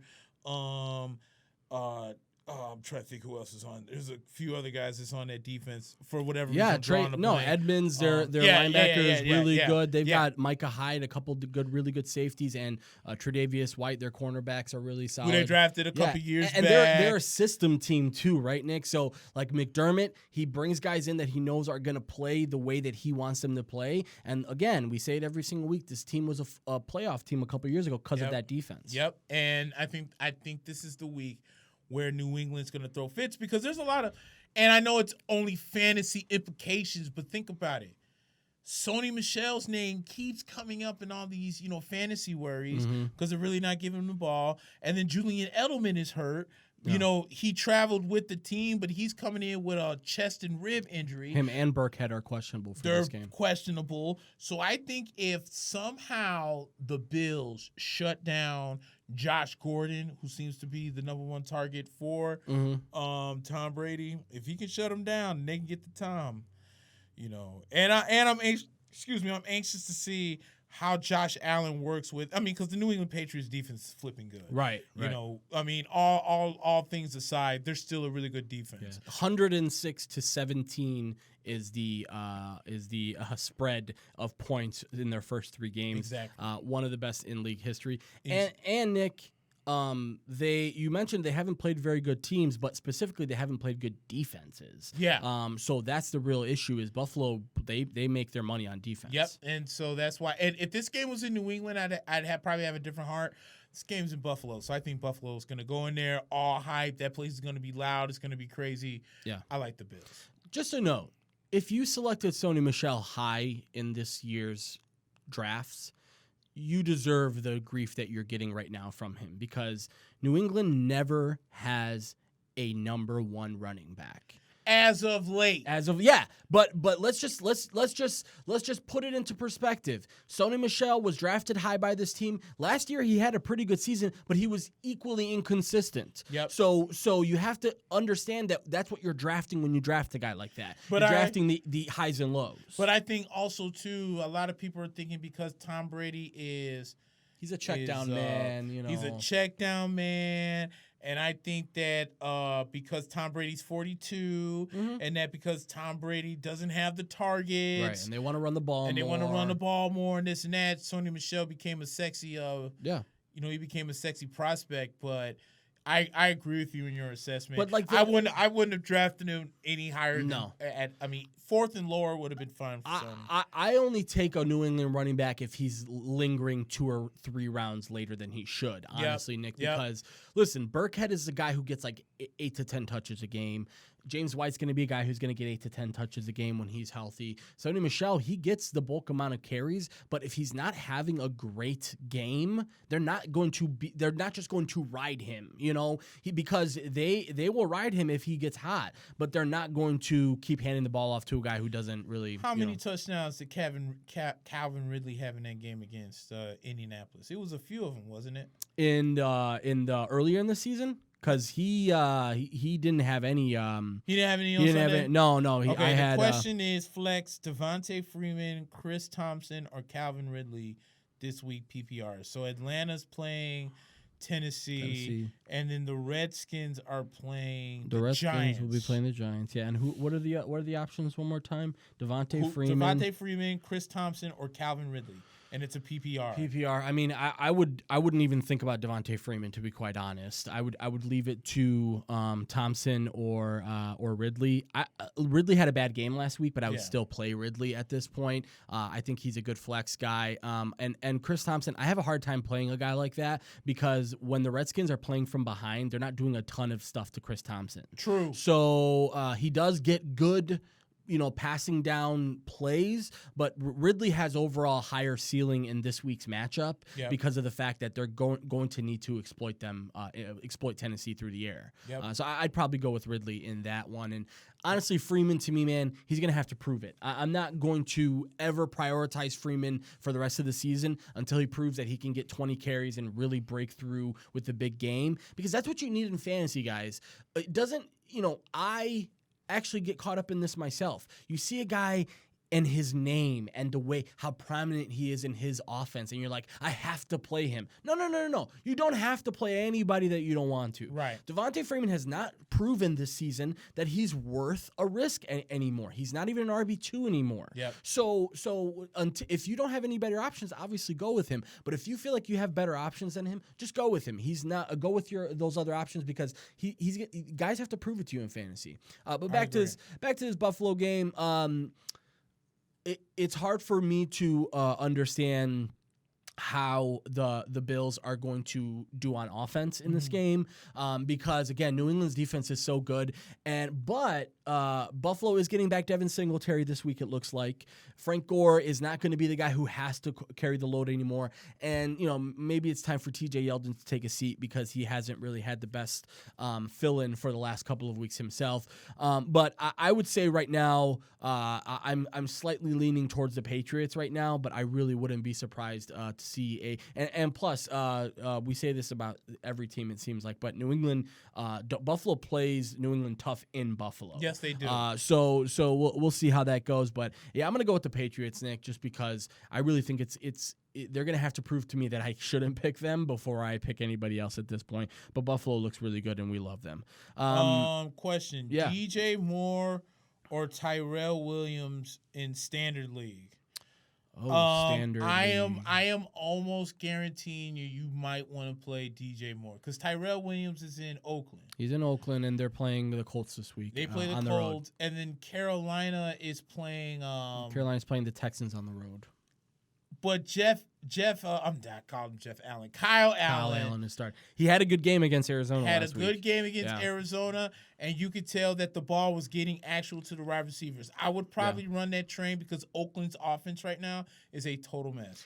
And against Indianapolis, which even though they don't have Darius Leonard as an approved defense, I wouldn't trust Oakland on the road.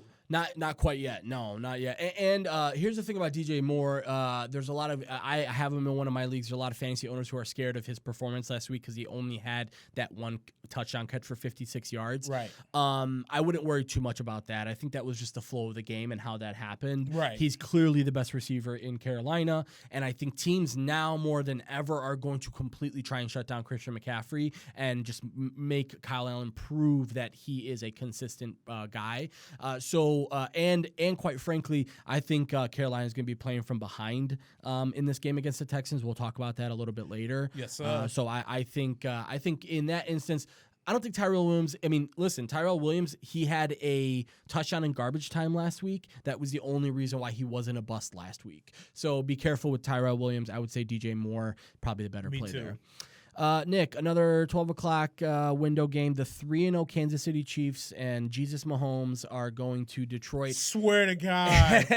Swear to God. And they're really quick fun fact. They're going to Detroit to play the 2-0-1 Lions. This is the first ever game in a dome for Patrick Mahomes. Pretty crazy to think about. I mean, there's so many dome teams that he hasn't played one, but this is the first one, and a guy like him benefits really heavily in domes, especially when guys like Hardman and Demarcus Robinson are deep threats and they want to be able to get kill you deep. Apparently Tyreek Hill is only a couple of weeks away now. Yep. They're saying that he's progressed pretty heavily, and this team looks really good. Like it's hard to say anything bad about Kansas City right now. Their offense was amazing, but that defense last week, even against Lamar Jackson, to me did an okay job. They gave up 28 points, but that's because I think it's hard to play a bend but don't break defense all the time. Right. When you play that, if you don't get turnovers, you're going to break more than you're able to bend. Right. So to me, Kansas City, they have a decent enough defense to do it. I think like guys like Tyrone Matthew and the Frank Clarks have to step up a little bit more and make bigger plays to get turnovers. But I really like Kansas City, Nick. Patrick Mahomes is the truth. Yeah, I'm going with Jesus Mahomes and the Kansas City Chiefs myself. But at the same time, let's give credit to Detroit, man. They've definitely played. They've been in every game that they've played in. They honestly should have won that. 3-0. Yeah, they should have won that Arizona game. 3-0. Yeah. They should have won that Arizona game, but they ended up with the tie. So, but man, Kansas City is just so good, and it seems like every time you think that you're gonna contain Jesus Mahomes, he turns the game into wine and then just gets so off. So Patrick Mahomes is most definitely a big time godsend for Kansas City, and he's such a talent. So I would go with that Kansas City myself. Kansas City a touchdown favorite in that game, by the way. Jesse has one last one. He says, go with Tom Brady or pick up QBs on waivers. The question is, what QB is on waivers, though? Listen, at this point, Tom Brady's a must start every single week until he proves that a good defense is going to stop him. I think you've got to play him because they don't run the ball that much that takes away from him. Even in games where they're blowing out teams, he's still getting his. So my thought process is, I know it's sneaky because Buffalo's defense is so good, but I think their run defense is better than their pass defense. So to me, I think Tom Brady, man, until he proves that you shouldn't start him, I think you got to start him. That's just my opinion. It's gonna be tough I want to know what QBs. Yeah, it's tough to find somebody who to sit Tom Brady for. That's what I mean. Yeah, true. But if this was like 56 with Randy Moss, Tom Brady, then I would have been like, yeah, maybe you're right. But, right. No, but I'm just saying, but my thing is, Tom Brady is like the winning quarterback. Mm-hmm. So it's like, yeah, he threw for 205 and 2 touchdowns, but they still won the game pretty handily. Right. And then there's, like, again, Tom Brady with Randy Moss. throwing 56 TD passes, Right. 25 of them being to Randy Moss. Yeah. You know what I'm saying? So I want to know what QBs is on waivers before I decide to answer that question first. Yeah, to me, man, 900 yards and 7 touchdowns in 3 games, albeit against bad defenses. You got to stick with your guy. And even though this Buffalo team might play them tough, I have a hard time sitting a guy. Okay, like Tom so Brady. he said Jameis, Matt Stafford, Andy Dalton, and Mason Rudolph are 4 options.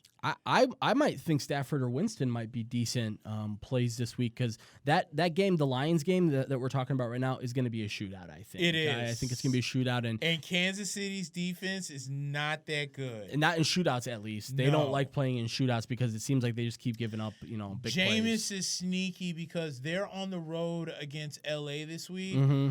And for whatever reason, the Bucks actually play better, I think, on the road Right. than they play at home. Yeah. So I'd keep an eye out on that.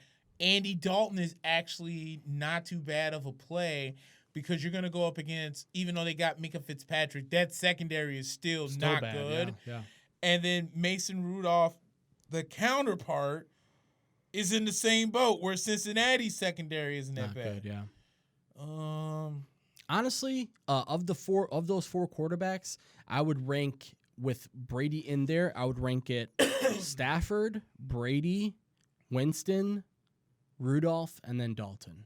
That's just my opinion. I think Dalton is going to have to play from behind, which is tough for him to do because I think Pittsburgh right now is going to run the ball a lot more on Cincinnati to try and gain the lead. Right. So I would say Tom Brady's up there, though. You might have a couple better matchups, though. That Winston matchup is interesting, and also that Stafford matchup is interesting, too. Yeah. You got a tough decision on your hands, man. Yeah, I would. If you were going to tell me either Stafford against Kansas City's defense at home or Tom Brady's on the road against a stout Buffalo Bills defense, probably go with I Stafford. would play with Stafford. Yeah. I'd play Stafford. Yeah, in a heartbeat. I didn't even know he would be available in your league, to be quite honest. But that's an interesting one. And guys, keep sending us all of your fantasy stuff, and even if you have any questions or comments about what we're talking about, please. Yeah, Nick, I think we're both going to take Kansas City in that game. Yes.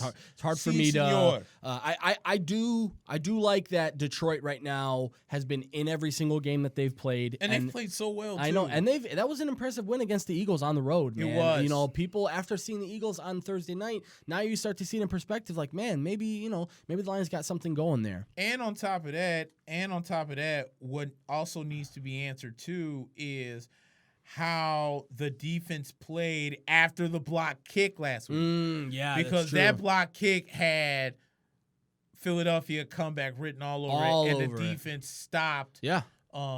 Carson Wentz. So you got to give credit to the Detroit Lions defense.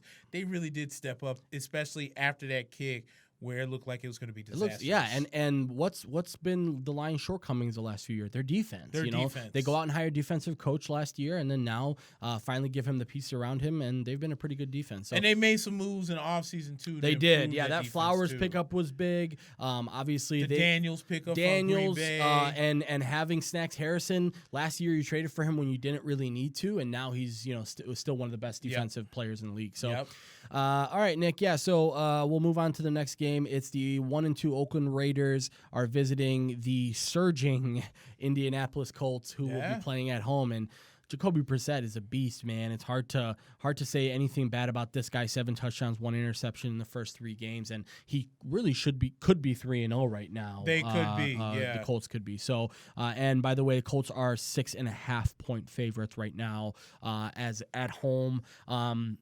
Oakland has taken a precipitous fall since the first game of the season. Oh, big facts. I think you can see that Derek Carr's a little bit more uncomfortable back there. Trent Brown, I believe he's had a good season, but he looks a little nicked up to me because he doesn't look as quick as he was in the first game, even against Von Miller. Right. And quite frankly, they haven't been able to get Josh Jacobs involved enough. So what was the formula for success in the first game? Ran a ton with Josh Jacobs and pick your spots with Derek Carr. They haven't been able to do that. Right. And I think Indianapolis is the complete opposite. They've stayed consistent in what they do every single game this year. Win or loss, they're in it every single game we've seen now. And again, we just talked about it. They could be 3-0 this year if it wasn't for that Chargers game. So and that game went to OT in the first game. So beat the Titans, who aren't very good, we know, in the second game. Beat the Falcons last week, and then now they had the Raiders, Chiefs, and Texans the next couple of weeks. But I like the Colts in this game. Jesse Torres, to answer, he said, if I pick up Stafford, who to drop, Royce Freeman or Terrell Williams? I drop Royce. Yeah, it depends if you need a running back, honestly. Yeah, bro. and now I think that was going to yeah. be my question. Yeah. What does your depth look like? Yeah, because if you have really good running back depth, you could probably safely drop Freeman because he's more of a handcuff for Philip Lindsay. Yeah. But I will also say, if you feel good about wide receivers, it's better for you to stash a running back on your bench, hoping that he will be a player next week because of an injury, rather than keep a wide receiver on your bench who really doesn't have much upside in Williams. Because Williams, to me, he's the number one receiver and he still hasn't performed the way that you want. Right. So what really is the upside? Like, if an injury happens, he doesn't get elevated. He's not really going to, even if he goes off this week, does it really mean that he's going to have a bigger season? So it depends on your depth, my man. If you feel good at running back, definitely drop Freeman. But if you feel like wide receiver isn't a need for you, I would definitely drop Williams. And even if you want to drop Freeman, I would look on the waiver wire and see what you can do to get better than Tyrell Williams right now. That's all I would say. Yeah. What do you think about the Colts? Agree, but I like. Here's my thing with this. A, once again, the Raiders don't look good on the road, and then B, dude, Jacoby Brissett is getting more confident every game, and this is okay. Here's the thing. Okay, he said his running backs are Ingram, Kerryon Johnson, Hurley, and Singletary. Hurley. Who's Hurley? I wonder if is it Hurley or is that supposed to be Gurley? Gurley. Oh yeah, if you got those four, dude, definitely drop Freeman. Yeah, because Singletary is going to be a guy who's going to be a starter in the next Brian, 3 or what's 4 up, weeks. Bro? In another 3 or 4 weeks, Devin Singletary might be a starter, so you keep him. You definitely keep Gurley, even though he's had an up and down season. You definitely keep Kerryon because I think he's going to have a big week this week. And Mark Ingram has been the number one fantasy running back in football, which is pretty crazy. So you're pretty stacked, my man. I would say, and what I would still say is drop Freeman for Brady or for Stafford, but also evaluate how you can improve Tyrell Williams, man, because there's better fantasy options out there for you. He meant Gurley. Yeah, that makes sense. Man, you're stacked at running back, my man. Yeah. I would drop Freeman. Brian, stay tuned, bro. I'll answer that question in a little bit. He wants to know what the Bucs have to do to beat the Rams. We're a couple of games away. We'll answer that once we get to that point. Dude, but just like I said with Aaron Boone in baseball, I think he's the manager of the year for all the injuries and stuff that the Yankees have gone through. Right. And they still have the second best record in the American League. Yeah, that a lot of people didn't think what they would do with the injuries. Yeah. In football, if the Colts make the playoffs, no matter what any other team does, Frank Wright, without question, is automatic coach of the year in the NFL. Yeah. Because this man, with all of the Andrew Luck stuff that happened, the Colts still play top-notch football as if Andrew Luck was there. Yeah. For a quarterback who, before Frank Wright, looked like a backup. Yeah. After Frank Wright, looks like a starter. Mm-hmm. So give all the credit in the world to the job that Frank Wright has done with the Colts. And because I don't trust Oakland on the road, this is an easy one. Indianapolis. Yeah. This is just it's too easy for me at this point. I will say this. If you are a gambler, you might want to think about the Raiders in this game, and here's why. 6.5 point favorites for the Colts, and they're going to be missing T.Y. Hilton, and they're going to be missing Darius Leonard this game. I think the Colts will find a way at home, but I wouldn't be surprised if it was like by a 3 or 4 point margin. Fair enough. So what I would say is that, and I think Indianapolis is clearly the better team here. But again, for betting purposes, you might want to think about the Raiders here, even on the road, where it might look like it's gonna be tough sledding no matter what, Right. because the Raiders just aren't very good. I think they tricked us in that first game into thinking that they were pretty good, and now we're seeing Denver's defense is pretty soft, which is sad. It's sad to see such a crazy stacked defense, and we'll talk about them later. But it's crazy to see such a stacked defense, have 0 sacks and 0 turnovers for the year. Yeah, pretty crazy. Jesse wants to know if Tevin Coleman is worth picking up. Yeah. So here's the thing about San Francisco: they use 4 running backs. So be careful with them, because Kyle Shanahan loves and running the ball. they're on a bye this week, so you're not going to pick them up this week. Don't waste a roster spot on him now. But next week, they went out and signed him in the offseason, and whenever you go out and sign a running back to a multi-year deal in the offseason, they have him in their plans, right? So yeah, I would go for it, but be careful. Raheem Mostert is going to take away some stuff from them. Matt Breida's still healthy right now, and then this guy Wilson for them has stolen touchdowns from Mostert and Breida the last 2 weeks. So yeah, just be careful with them, because San Francisco uses a lot of running backs. Yep. Nick, the next 12 o'clock window game is going to be the 1-2 Chargers, who have had a couple of tough losses this year. We'll be getting back Melvin Gordon for this game against the lowly 0-3 Dolphins. I don't think we'll have to spend much time on this. 14.5-point favorites are the road dog Chargers, which is pretty crazy.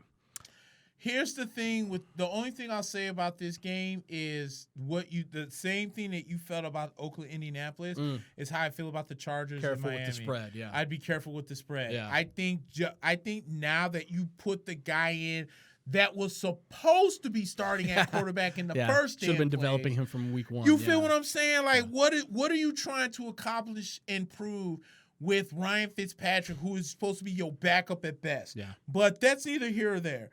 I think LA wins. I think Miami puts up points. But I wouldn't be shocked if Miami made this a game, because I think the Chargers are a little bit more overhyped than what we're giving them credit. And I just feel like this team, for whatever reason, since the Baltimore win on the playoffs of that last 8 minutes of the fourth, where Lamar Jackson all of a sudden looked like Randall Cunningham, and then you almost lose to the Colts at home, and then you made a stupid-ass throw in the game against Detroit and lose that. And then you lose your most recent game. So the Texans against Houston. And they couldn't stop Deshaun. That was a game where they were basically in control the first half, and in the second half they just couldn't stop Watson and Hopkins. Exactly. So I think LA's going to win, but I would not be shocked if Miami made this more of a game. If you have Austin Eckler, if you have Phillip Rivers, if you have Keenan Allen, if you have Mike Williams, you should be playing them this week. Yeah. Because it's going to be a pretty ugly looking win or a game, because I think the Chargers are going to win. But yeah, you're right, man. I mean, listen, it's hard to cover 14.5 in this league. Yep. Like, we saw it. I want to say it was the New England game a couple of weeks ago where they against the Jets. Against the Jets, yeah. They give up a couple defensive touchdowns and have a muffed punt, and all of a sudden they don't cover anymore. Yep. So I would be careful with that, but I think Miami is on their way to a possible 0-16 season, Nick. I really do think that their defense is really bad. Go figure. The only team that's gone undefeated for the season could end up winless.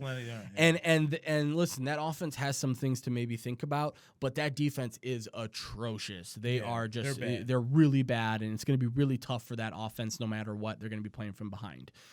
Nick, a surprising New York Giants team hosts the not surprisingly bad Washington Redskins team. Yeah. Obviously, Nick, you know that Giants game last week against the Bucs. We'll let you talk a little bit about that. But 0-3, the Washington Redskins, it was ugly in the first half against the Bears. They came out in the second half and put up a pretty nice fight, honestly. I wasn't expecting that, especially against such a top-tier defense. Right. They did a pretty good job of just putting up points and making it somewhat competitive, honestly, because it should have been like 28-0, 35-0, and instead they come out and score a couple touchdowns. So, Nick, the Giants are at home. They're only 3-point favorites in this one.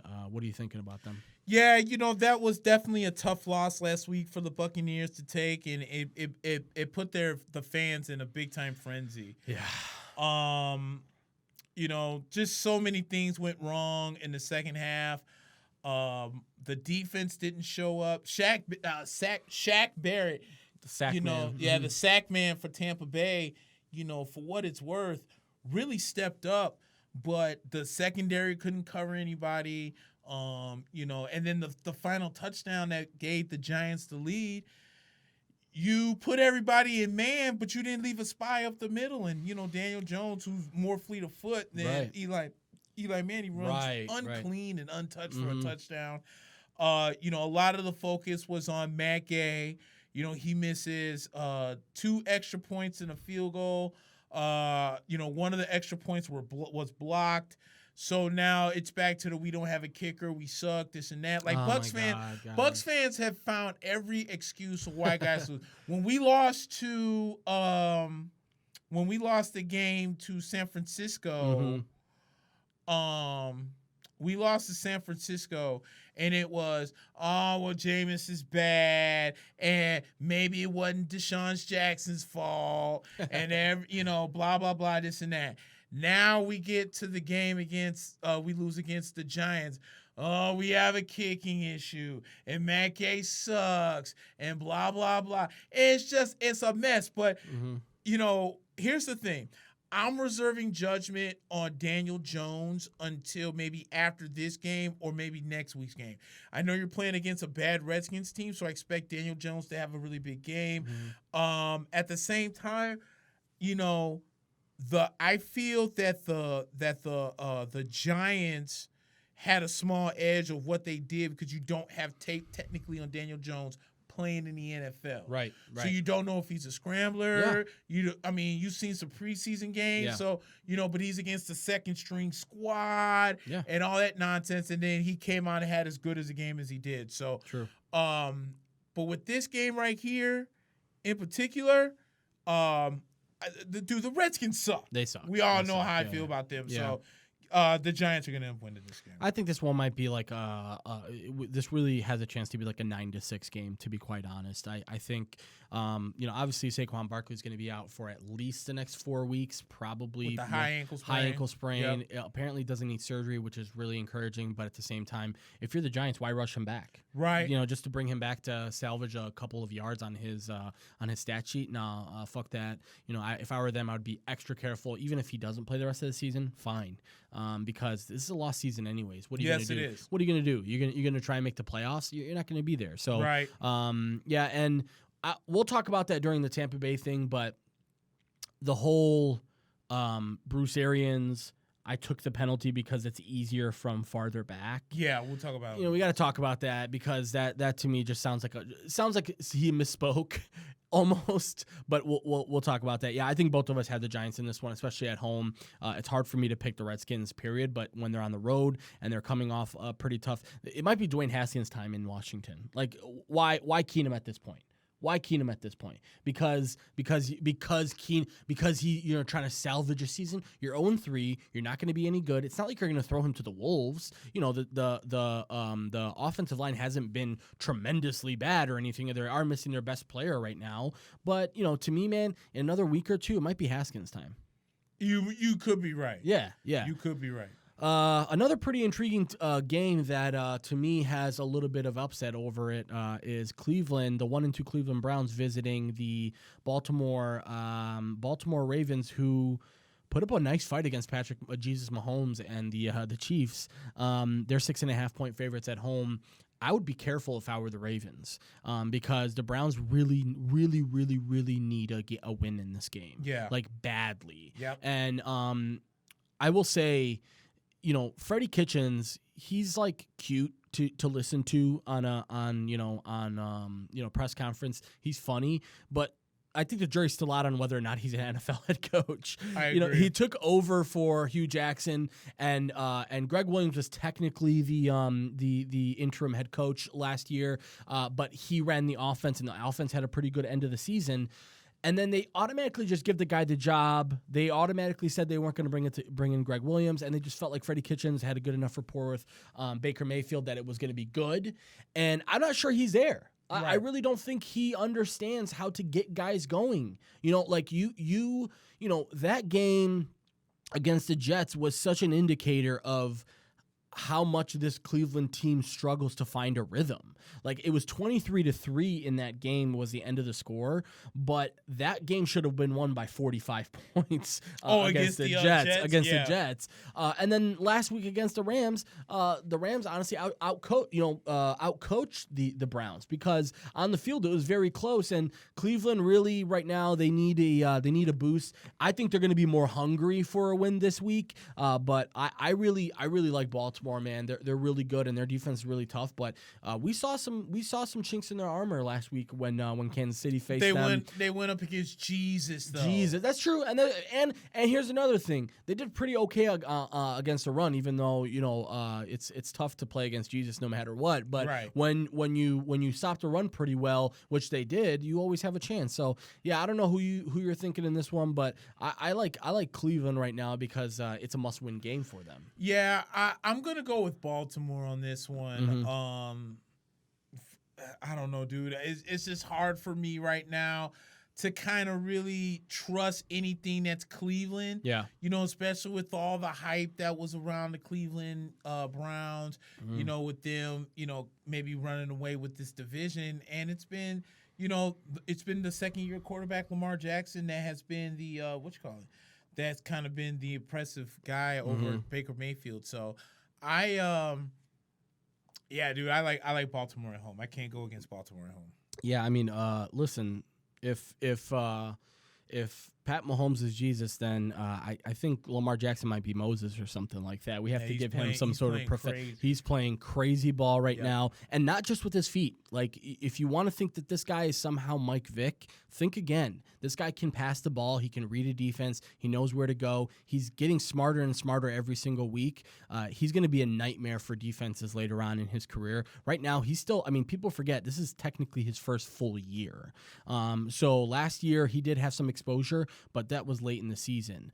So yeah, I think that one's going to be an interesting game. And then the last of the 12 o'clock games, Nick, because we have our first bye week this week. Breaking news real quick. Yes, Pete sir. Alonso just hit his 53rd home run. Is that a rookie record? Breaking Aaron Judge's rookie record. Wow. Pete Alonso. So like the one bright spot for the Mets. Yeah. Which, if you're a Mets fan, I would be all over this Joe Maddon stuff right now, dude. Yep. Like I would be so on board with Joe Maddon coming over, because if you thought that Mickey Callaway's analytics were strong, just wait until you see Joe Maddon. Yep. So yeah, I that's definitely a silver lining for the season for the Mets.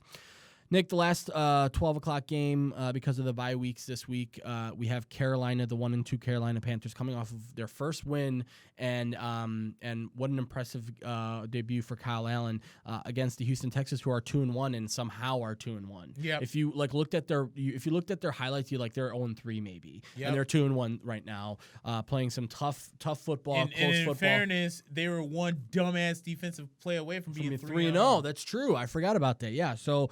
And quite frankly, the Panthers right now, we might have sort of given too much credit to the Cardinals, because the Cardinals stay into some games and did some pretty good things on the offensive side of the ball. But that got ugly by the third quarter last week, and Kyle Allen looked in control, which is pretty crazy. And Nick, it's hard not to talk about people now saying that this might be the last game for Cam Newton as a Panther, because so apparently what happened was he was injured to start the season, but needed maybe a few more weeks, but decided that he's going to tough it out because he didn't want to, it's tough as an NFL quarterback, Nick. You feel this obligation that I need to be out there. I'm the franchise. I've got to be out there. If I'm not out there, we're fucked.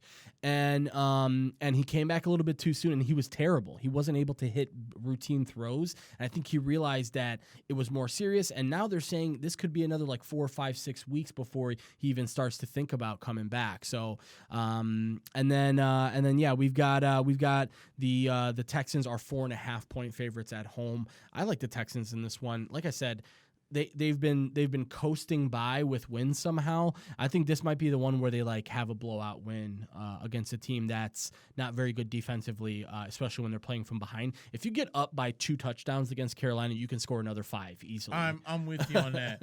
I'm with you on that. Yeah, I'm gonna go with Houston too. I guess Houston's defense is much better than Arizona's. Mm-hmm. So I don't know if Kyle Allen's going to make those same throws. But if he does, man, the whole when we going to see Cam Newton Carolina thing could start holding some merit because, at some point you're going to have to think about life after Cam. And if he's hurt and he's not 100%, and, all the fashionista nonsense, to the side. He loves being a quarterback off the field too much. Like like the GQ magazine and this and that. Yeah, it gets a little crazy. And quite frankly, Nick, this is a deep class this year for quarterbacks. You could select 10 in this draft and get your quarterback of the future, which, look at it. Mahomes was a 10th pick, I believe. Deshaun Watson wasn't the first quarterback selected that year. So you can get a franchise quarterback late in the first round. It might be time for Carolina to think about it because right now that defense has some issues too. Yep. They're just not very good. That's just really what it comes down to. Luke Kuechly, poor guy, he's just basically running around just trying to figure out what's going on because he's lost a lot of the firepower. Their first round pick Brian Burns out of Florida State's pretty damn good. He is.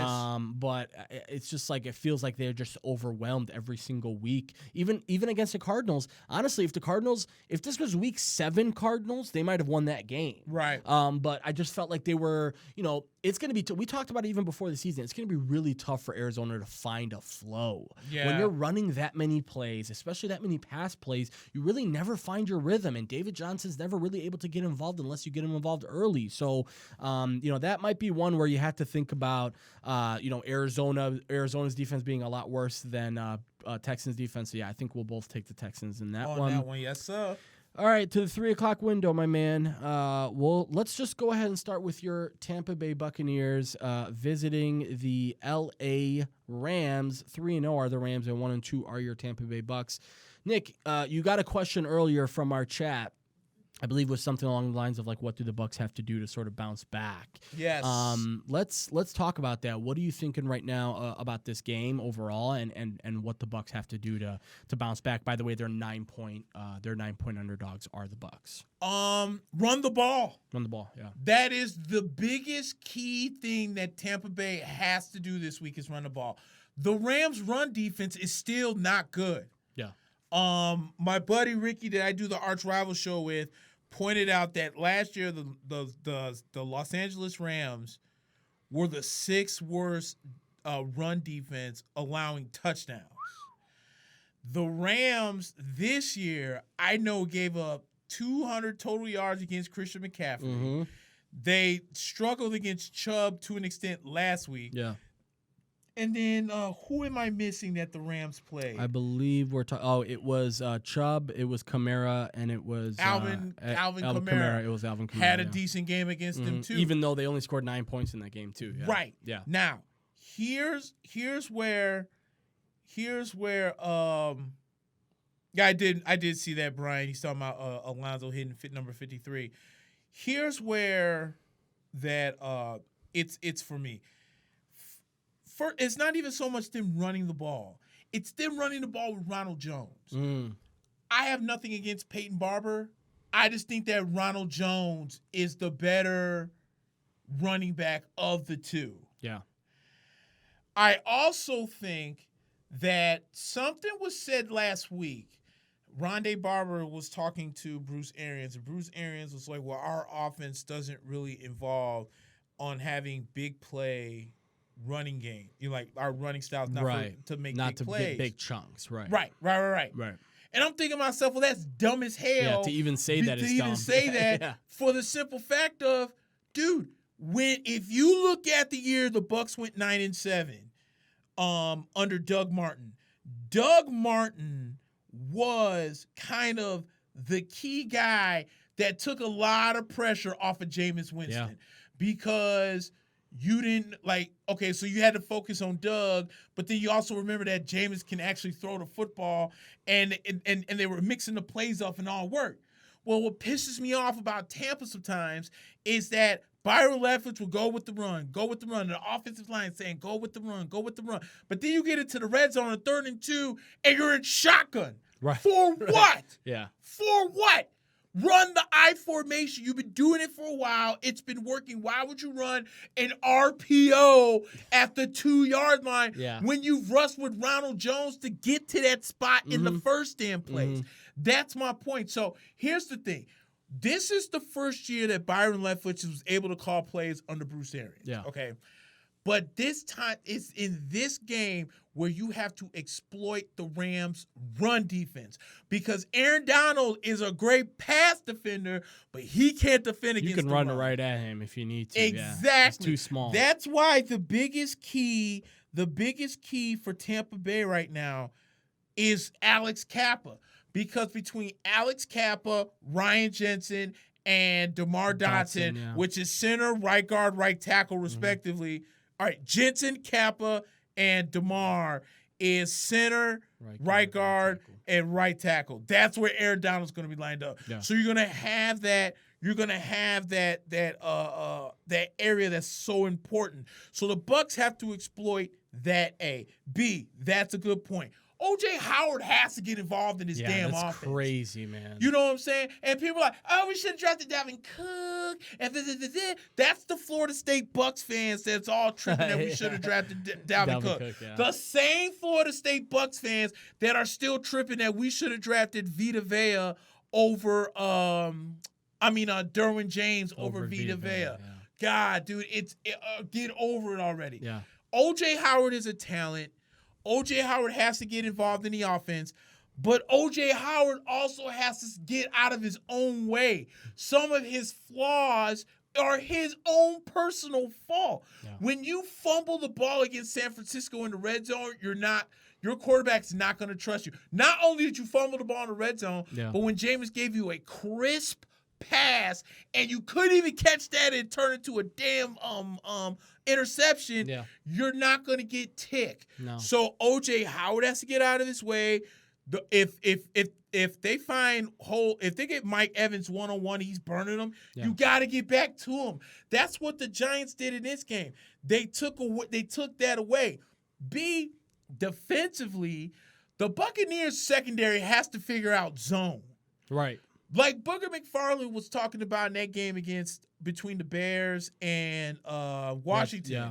Your turnovers come from the zone. But I feel like our young secondary doesn't understand the gap assignments when it comes to the zone. Tackling. That's where you'll get your interceptions and whatnot. Something that when the Bucks had the pick 6 against San Francisco, Vernon Hargreaves was in a cover 2 zone and read the play and picked it off. Right. So there's so much stuff that the Buccaneers have to get going in where looks like a catch. Where they can it's definitely a catch. Where they can upset the Rams, because here's another thing that's going to help Tampa Bay out. The Bucks, for whatever reason, play better on the road than they do at home. That's weird. I don't understand. I kind of understand why, because a lot of people were upset. There were a lot of Giants fans at Raymond James. There was a lot of noise. And it sounded very loud than there were Bucks fans. Yeah. But then you get Bucks fans where they go on the road and they expect that, and then you get a game like Week 2 against Carolina where you don't turn the ball over and you run the offense to keep the crowd quiet. Sure. So in the spirit of upsets, I'm taking Tampa to upset Los Angeles. I'm also thinking that hopefully this is the game where we stay focused on the run and let Jameis make throws when he has to. This has to be that game, because the Bucks can't stop Todd Gurley. I think the Bucs have a top 10 run defense. So they can stop Todd Gurley. They can stop Malcolm Brown. The heart is if you can slay the beast that is Goff to Kupp, Right. then you have a really good chance. It's easier said than done. That doesn't mean it can't be done. And I think Todd Bowles and the defense are going to make the necessary adjustments with this young secondary, with Shaq Barrett to continue his sack brigade. I think the Bucs have a good chance. If this game was in Tampa, there's a good chance I would take LA because Tampa sucks at home. But because it's on the road and the theme today is upsets, I'm going to take Tampa Bay. You know, it's easy to forget, especially, you know, as just a general fan base, that Tampa Bay's a young team with a new coaching staff and a new scheme on both sides of the ball, essentially. Right. And I think you expect immediate results from your team no matter what. And I don't think that's realistic, you know. I think was that a game last week that they should have won? Absolutely. I think it goes without saying that that's really sucks that you lose that game and that you want that game in the grand scheme of things. But you're 1-2. You haven't played really terrible football. Right. I think that's really encouraging. And also you have to take into consideration, Nick, that the Bucs right now. So I do want to pick your brain just a little bit about this whole Bruce Arians field goal thing. Yep. I definitely don't understand the rationale behind saying that I took a penalty to go back 5 yards and make it an easier kick for my kicker. Yeah. Okay. I think conventional wisdom is that the closer the kick, the easier, right? No matter what. Now, that might not necessarily be true, right? Like, okay, if you're at the 25-yard line, and you know that's a relatively decent field goal even for the NFL. I mean it's you know right there with the extra point, or just a little bit more than the extra point. But you, let's say for example, are at the 20. I think that's when you start to see like which hash it's on is definitely important, stuff like that. But to take a penalty, to go back 5 yards and then miss that field goal is really a backbreaker. And you know, Bruce Arians isn't necessarily a guy known to be a shoot yourself in the foot type of guy. He's a let's take a gamble on ourselves type guy. Right. So I think, you know, Bruce Arians is a little rusty right now. You can tell. He's been out of football. You know, when you go to ESPN and you start trying to become an analyst for a year and a half, you know, it really messes with your brain. And listen, man, the league is like a week-by-week league. You better be in tune with what everyone's doing every single week because things are constantly changing. I talked about this with Matt Nagy. You know, Matt Nagy, it's great that you were great in the NFL last year, but this year you're proven to be predictable. Right. So, you know, this is the real huge thing. It's like, what have you done for me lately and who exactly are you now? So, yeah, I and here's what I will say. I'm going to take the Rams in this game, but I would say if you're a gambler, watch out for that -9. Yeah. I think the Bucs could really throw a wrench into that because to be a 9-point favorite is pretty odd, especially for a team that has had decent success like the Bucs. I think this is more of like a touchdown cover spread, but I guess 9 points is what it's at. I would be careful with that. And I'm gonna say this too,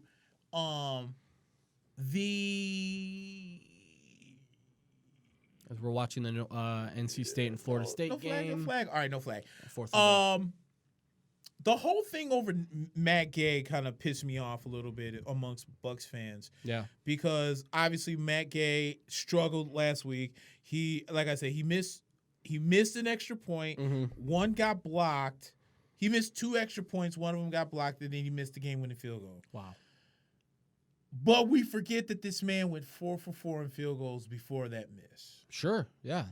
And another thing is, we had Bucs fans. We got to cut him. Oh, no. Why not, we gotta cut him. We need to bring back Cairo Santos. Yeah, because there's kickers everywhere. I mean, there's just kickers growing out of trees, and I'm thinking to myself, dude, this was a 5th-round draft pick. He's a rookie. Mm-hmm. He's gonna have give him bad a break, games. man. Yeah. Can you give him a goddamn break? Yeah. This is once again why Bucs fans, especially last week, were giving me gas. Because I'm thinking about we're having kicking woes again. Dude, it's week 3. Matt Gay had a decent first week. Matt Gay had a decent second week. It was his first bad game as a rookie. Yeah. Get over it. Relax. Breathe. Take a breather. I understand that we haven't won anything in a while, but I'm pretty sure crying like a bitch over a rookie Matt Gay, who I think is going to be really good as time goes on. Yeah. The man needs reps. Here's a crazy kicker for you.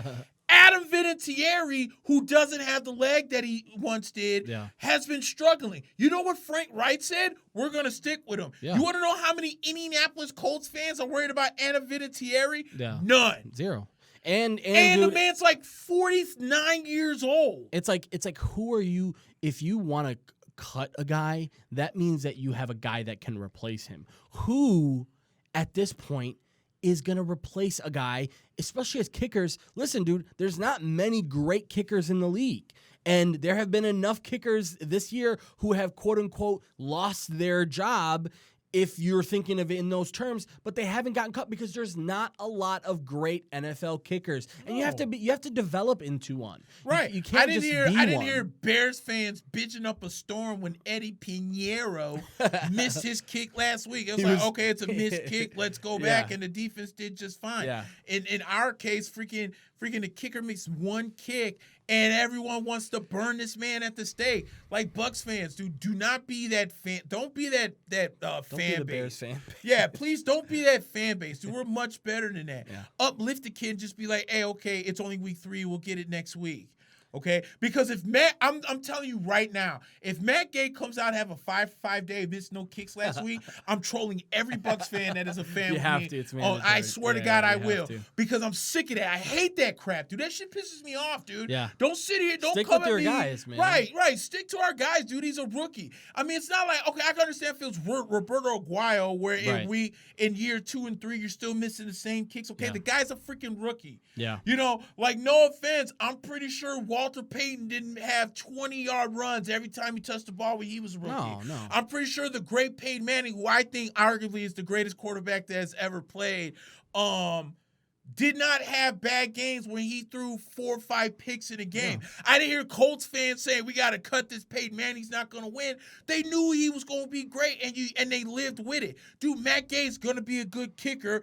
Freaking relax. Yeah. And idiots. Look at the most efficient field goal kicker of all time in Robbie Gould. Had a 1.5 bad a year and a half of bad football with the Bears, and they ran him out of town, and he's still out there kicking field goals right now for the 49ers. And the Bears been crying to get him back. Wished they had him last year and wished they've had him in previous seasons.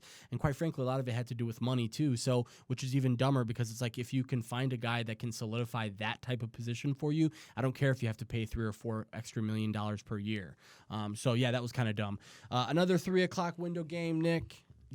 Quick question. Yes, would sir. you take Marvin Jones or, I'm assuming, Philip Dorsett over Tyrell Williams? I really like Dorsett. I'll tell you why I like Dorsett.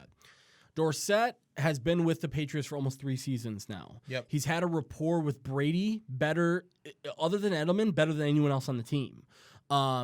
When AB came into the fold, he took a little bit of a step back. Right. But once AB was out of the picture, now he's a number 2 receiver there.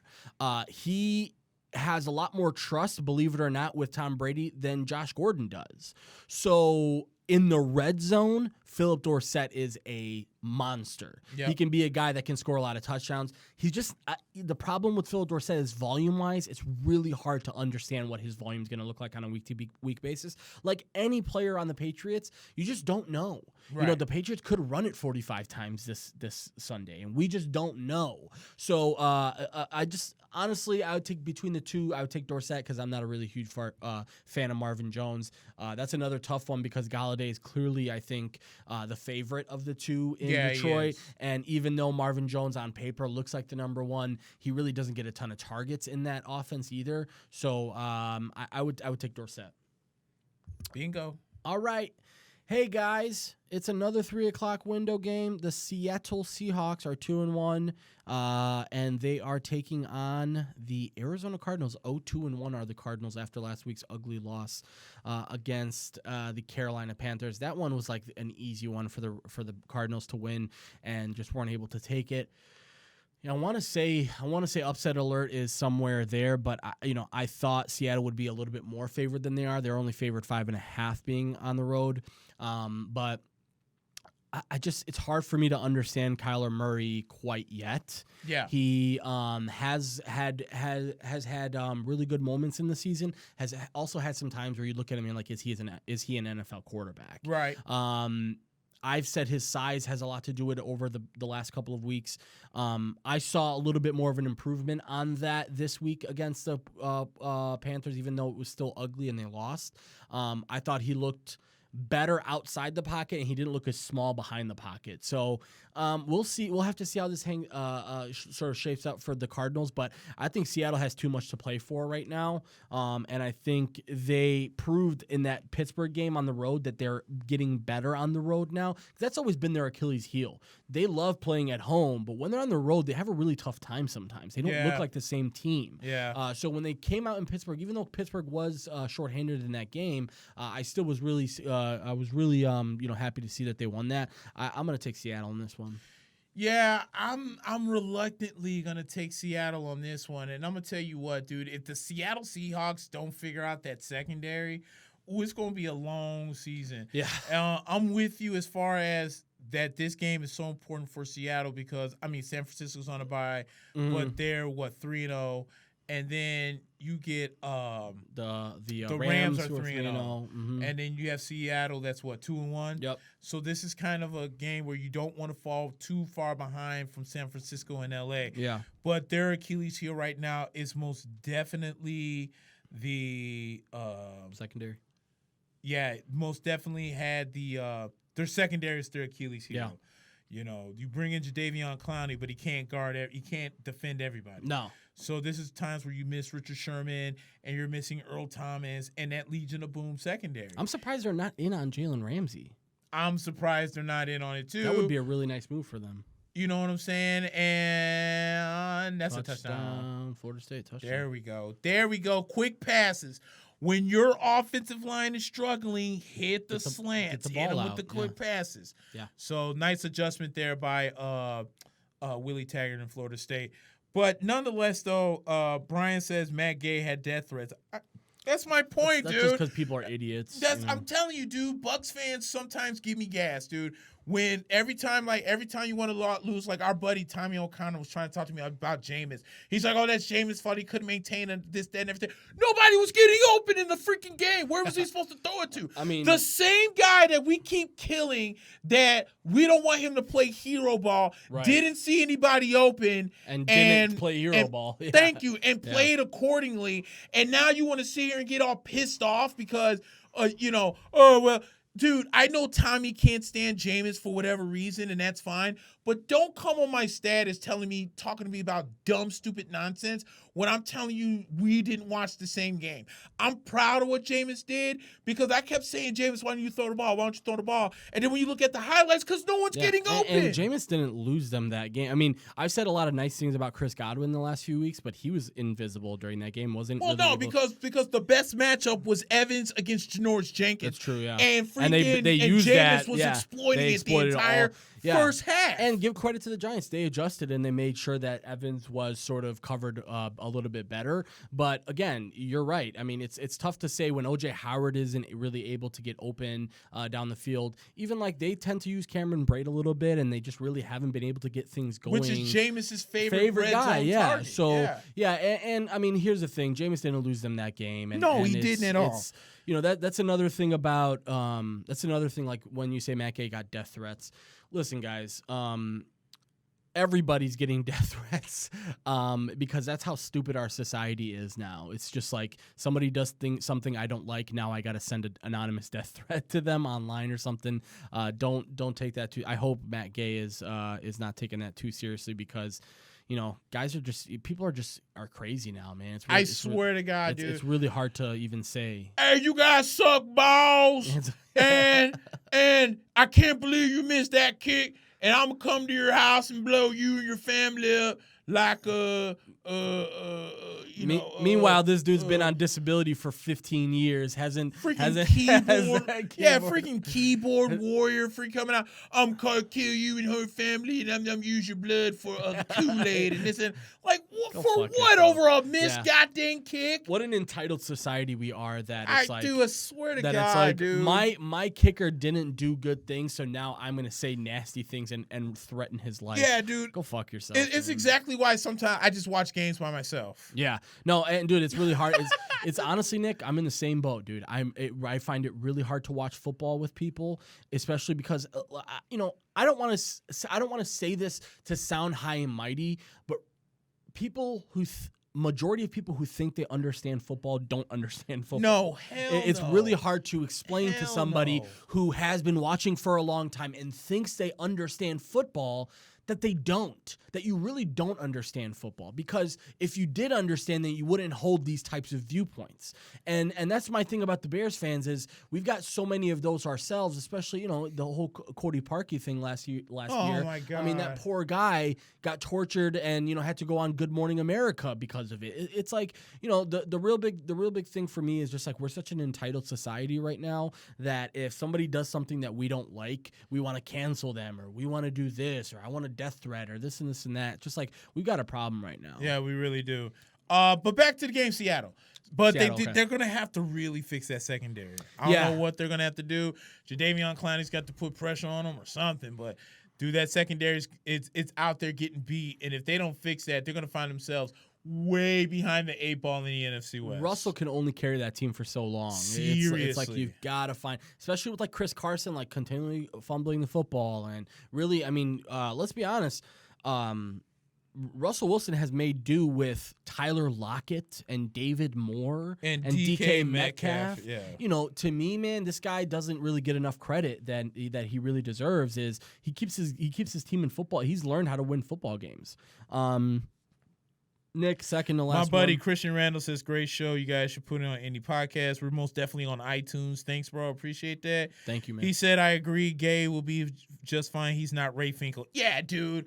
Look, I was disappointed he missed the kick, but the last thing I was thinking of was like, F you should be off the team. Let's cut him. No, dude, that's the last thing I was Can't have that thinking of. mentality, dude. You really can't. The only thing that was going to piss me off, that's another thing, by the way. For all you New York bound or your New York living Buccaneers fans, I swear to God, if you listen to that stupid ass Mike Francesa, so help me God, I'm a you want a death threat? Brain dead idiot. Yo, what a piece of absolute shit that guy is.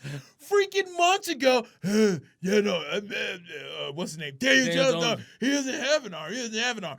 Freaking beats Tampa Bay. We all knew he had an arm. And then starts talking about Bruce Arians. Yeah, I'm going to listen to Mike's stupid ass Francesa. You can't even stay awake on the radio. Goddamn, exactly about my head coach. Like he knows anything about my head coach. That's hilarious. You are not bringing out opinions of anything that is said by Mike Francesa when it comes to the Tampa Bay Buccaneers. Do not try it.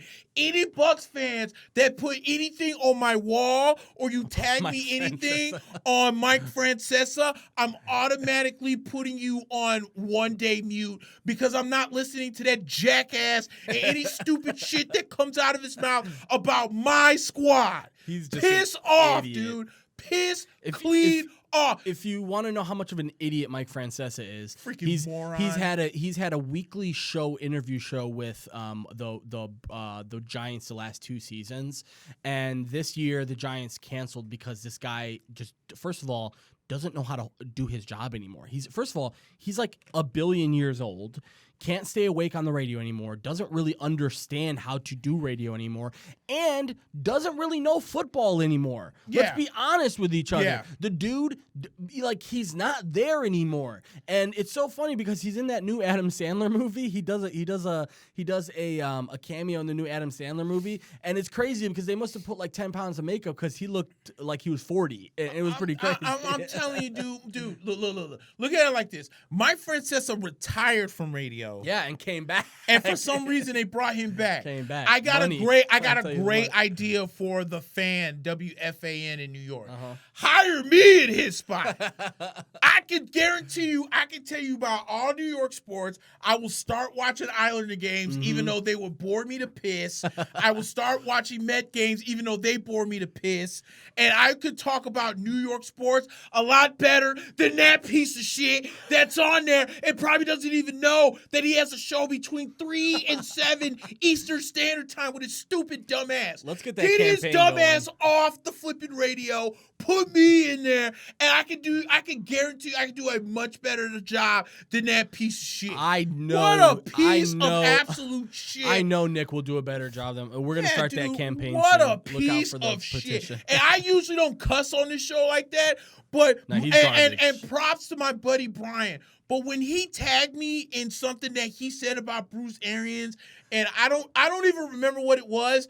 All I read was Mike Francesa, and I Bruce totally, Arians. at that point, right, I read Bruce Arians, Mike Francesa, and I totally lost it. Like, I I'm was done. like, why are you listening to that fat, stupid piece of shit What an idiot. about what he thinks about the Tampa Bay Buccaneers and what we did to win or lose the game? That's hilarious. F him, That's piece hilarious. of shit. Don't give a rat's monkey ass about Mike Francesa and his opinion about my team. Yeah, we As we soon don't- as this show's about to come on when I'm listening to radio.com, I easily flip it over to either Pandora or YouTube because I'm trying to keep the brain cells that are not still lose in my them. head. Stupid ass piece of stupid shit. Yeah, we don't like Mike Francesa, my ass.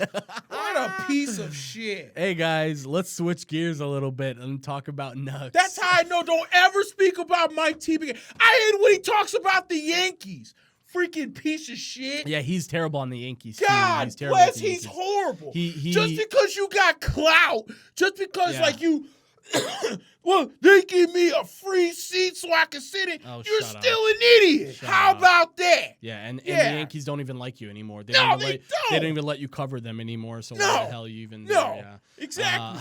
I'd rather listen to Susan Waltman. I mean, she's freaking 80, and I'd rather listen to her Yeah. than Mike Francesa's stupid dumb ass. If you still think Mike God, he's an Francesa, idiot. if you think Mike Francesa is your idea of entertainment, go find a box somewhere. Oh my God! For the lock love yourself- of God, lock yes, yourself please up or do play something. Connect 4 with yourself.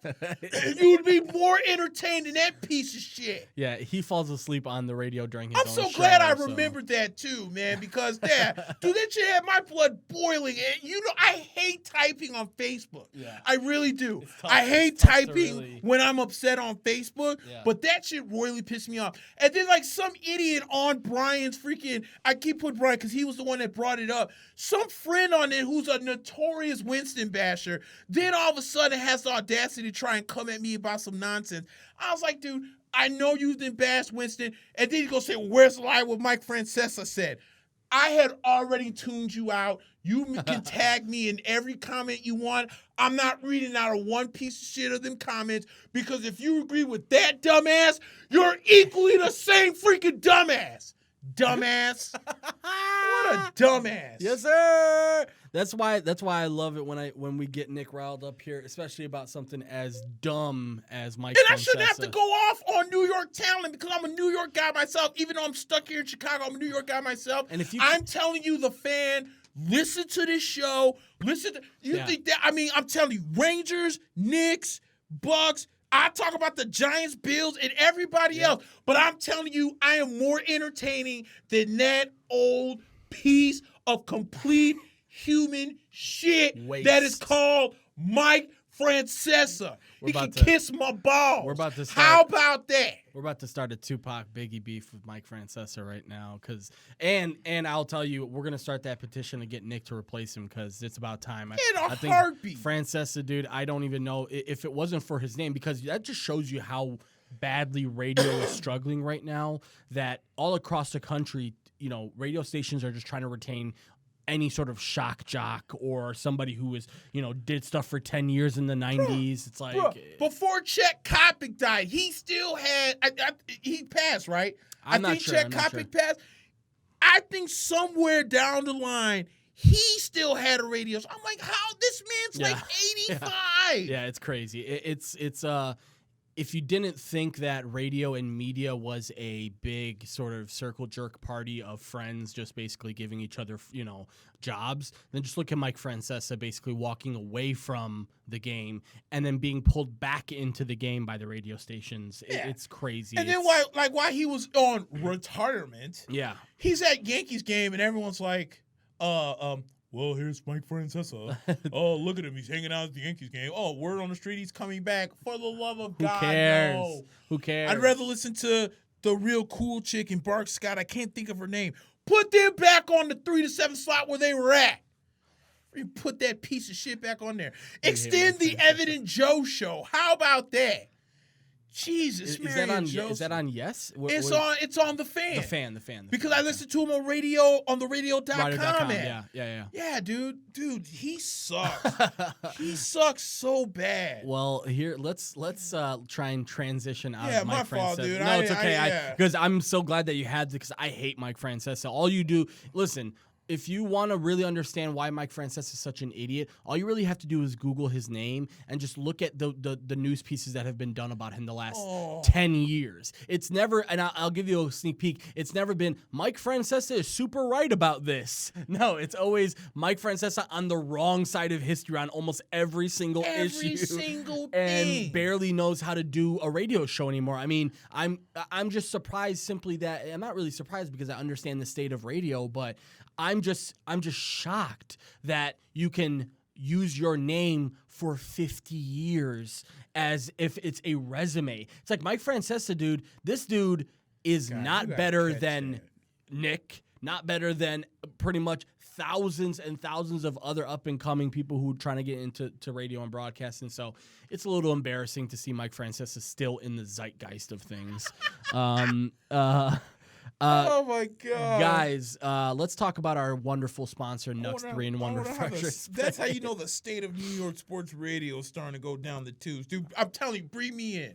I can give you 25. We're gonna start that petition. I'm 36 now. I'm pretty sure I'll live to see 51. I can guarantee you, I can give you 25 years of better, entertaining genius with great sports analysis than that piece of shit's done for 25 years. You can tell he doesn't even watch games anymore, Nick. That's my point. It's obvious. It's That's obvious. my point. Yeah. Dude, don't give me your freaking, off of highlight analysis of what you read in the paper. You read in the paper this morning. You How woke much up money early. you make? You can't get DirecTV and watch the games like everybody else? Yeah, you can tell he's a guy who doesn't even have the patience for a game. He's like, oh, commercials, I can't do this any longer. Yeah, it's like, yeah, exactly. It's like, what are you talking about? You got to watch the game to understand, to talk about it. So, right. And people listen to this idiot. That's what kills me. That's the more important thing is that he's still getting fans and just showing the type of brain damage we have as a country that we still listen to people like Mike Francesa for entertainment. Put me on your radio down. Yeah, we're gonna make that happen. We're gonna make that petition happen, guys.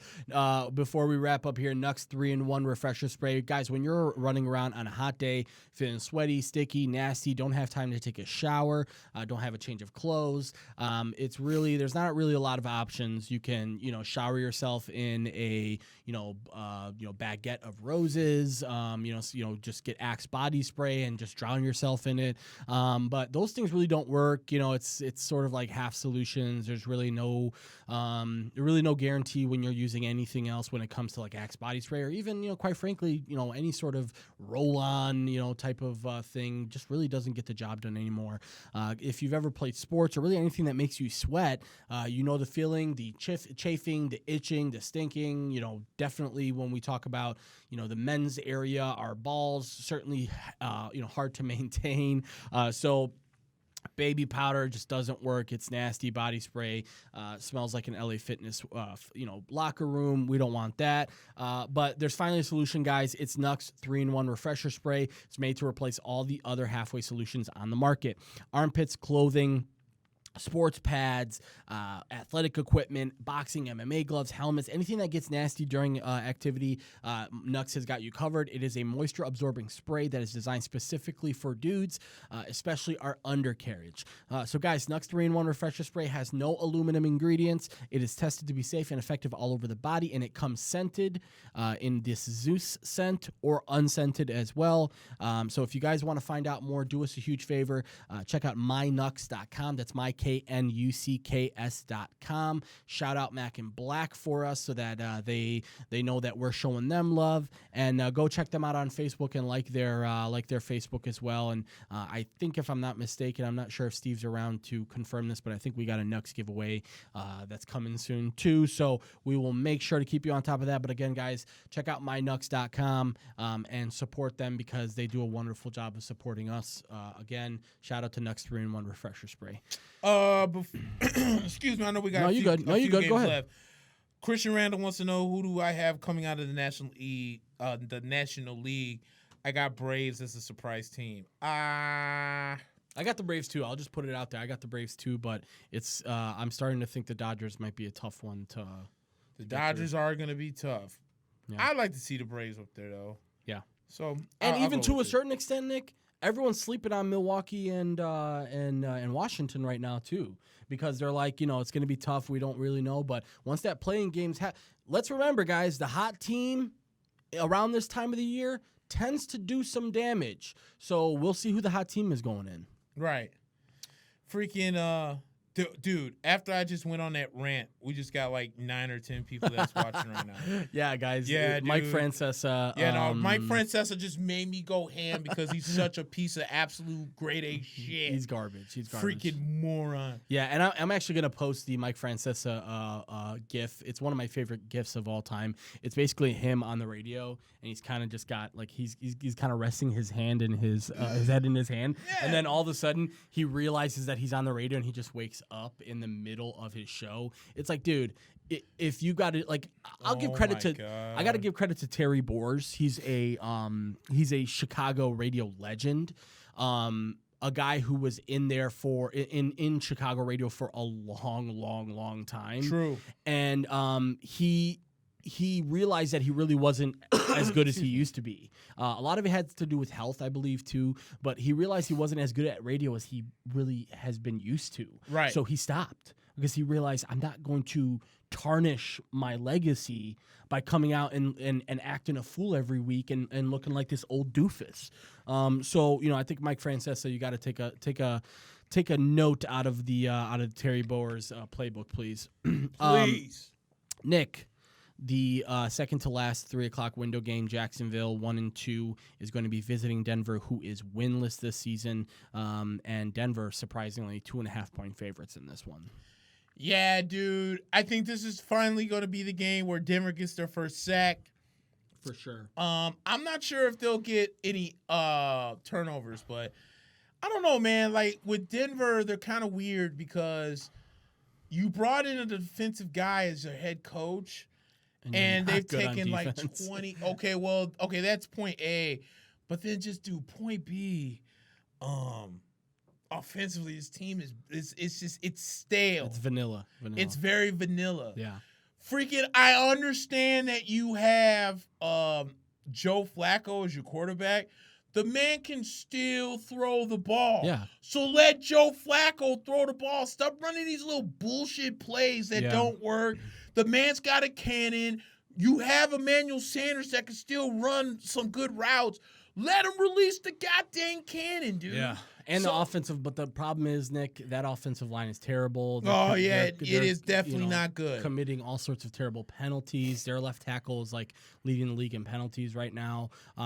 Quite frankly, Jacksonville should be extremely excited about this matchup because Denver has shown time and time again that their defense really isn't what it used to be. Right. And quite frankly, even if they are going to be a very good team under Vic Fangio, they're not that yet.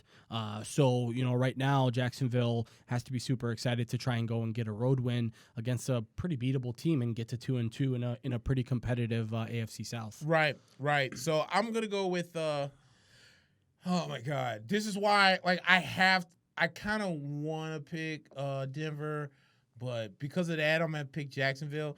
But what I don't want to hear is more of the Gardner Minshew. Jesus, they want to call him Jesus Minshew after 3 weeks. Yeah. Yeah, and if I get, and speaking of making me go off, I swear on my life, if I see one more report of maybe the Jacksonville Jaguars have found their quarterback of the future with Gardner Minshew. Shut up! It's been 3 weeks, guys. Freaking 3 goddamn weeks. 2 weeks, technically. Can we? Yeah, we're acting like this man's putting up Kurt Warner numbers. No, he's not. He's making okay Kurt NFL Warner throws. in 3 weeks threw like 12 passes for a touchdown. Yeah. And then all of a sudden it was the greatest show on turf. That makes sense. Gardner Minshew hasn't done that. No. Relax. Yeah. He's a guy, again, we talked about it last week.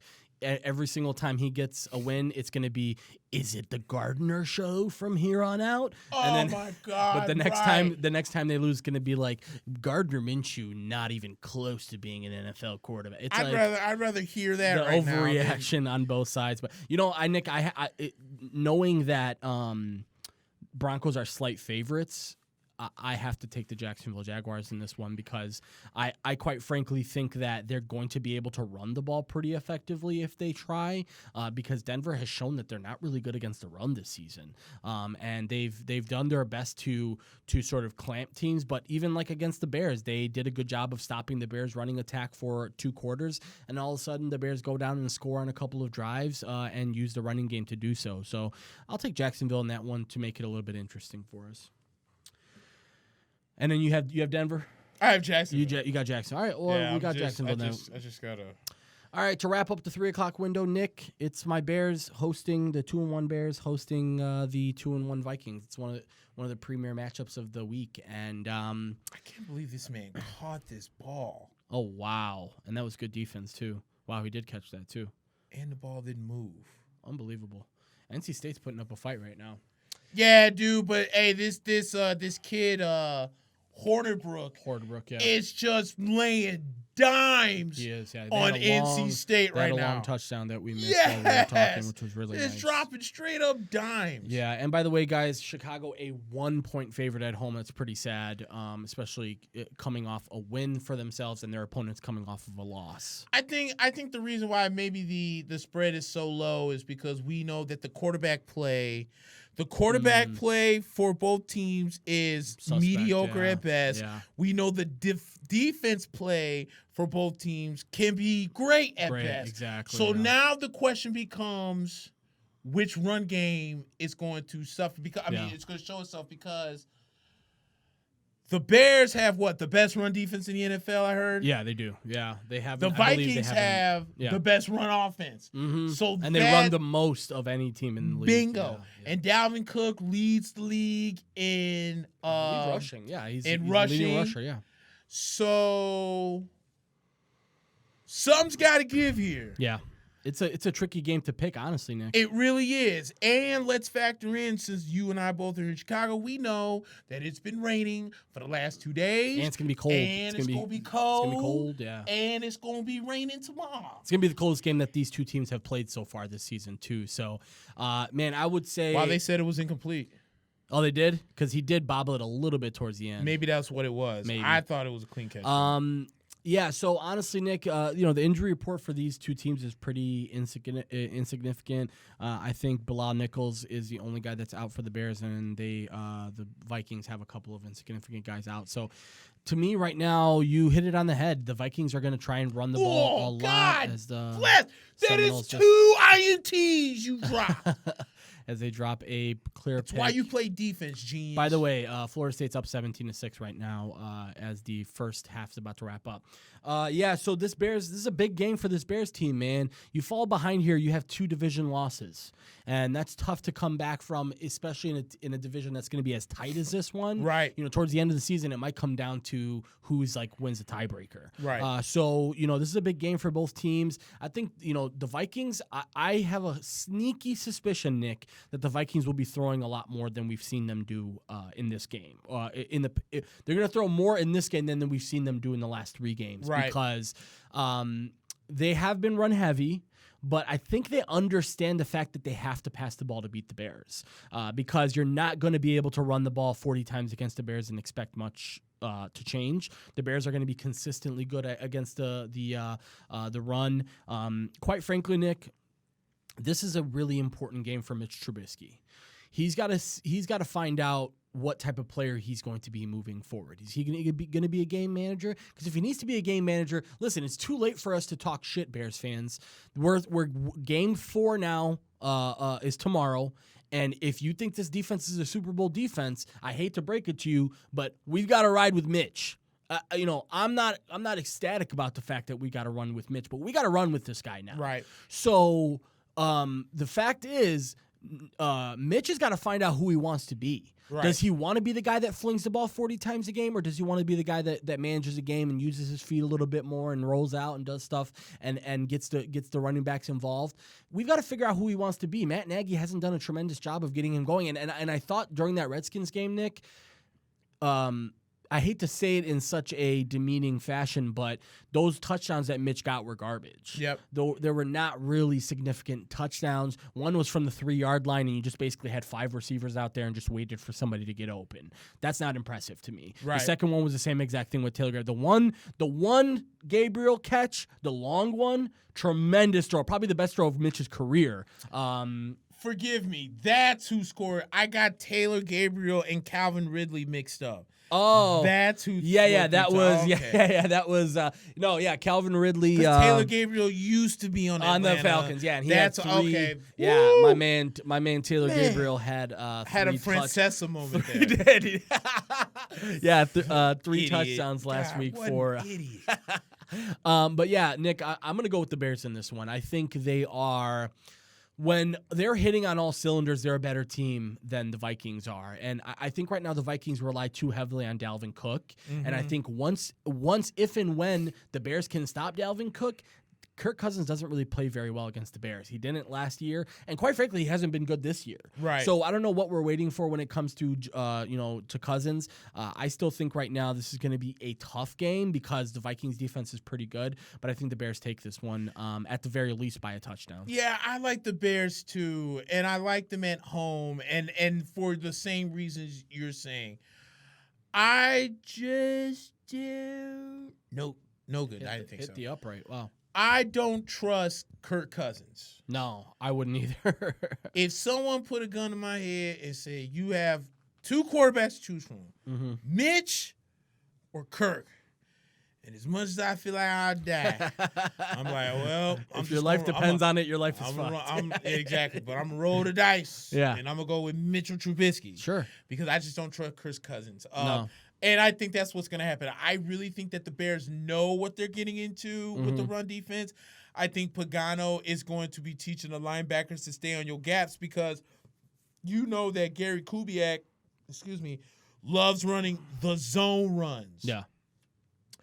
And with that being said, if you stay in your gaps in the zone runs, then I don't know why you turned into that game because that game is this even worse than?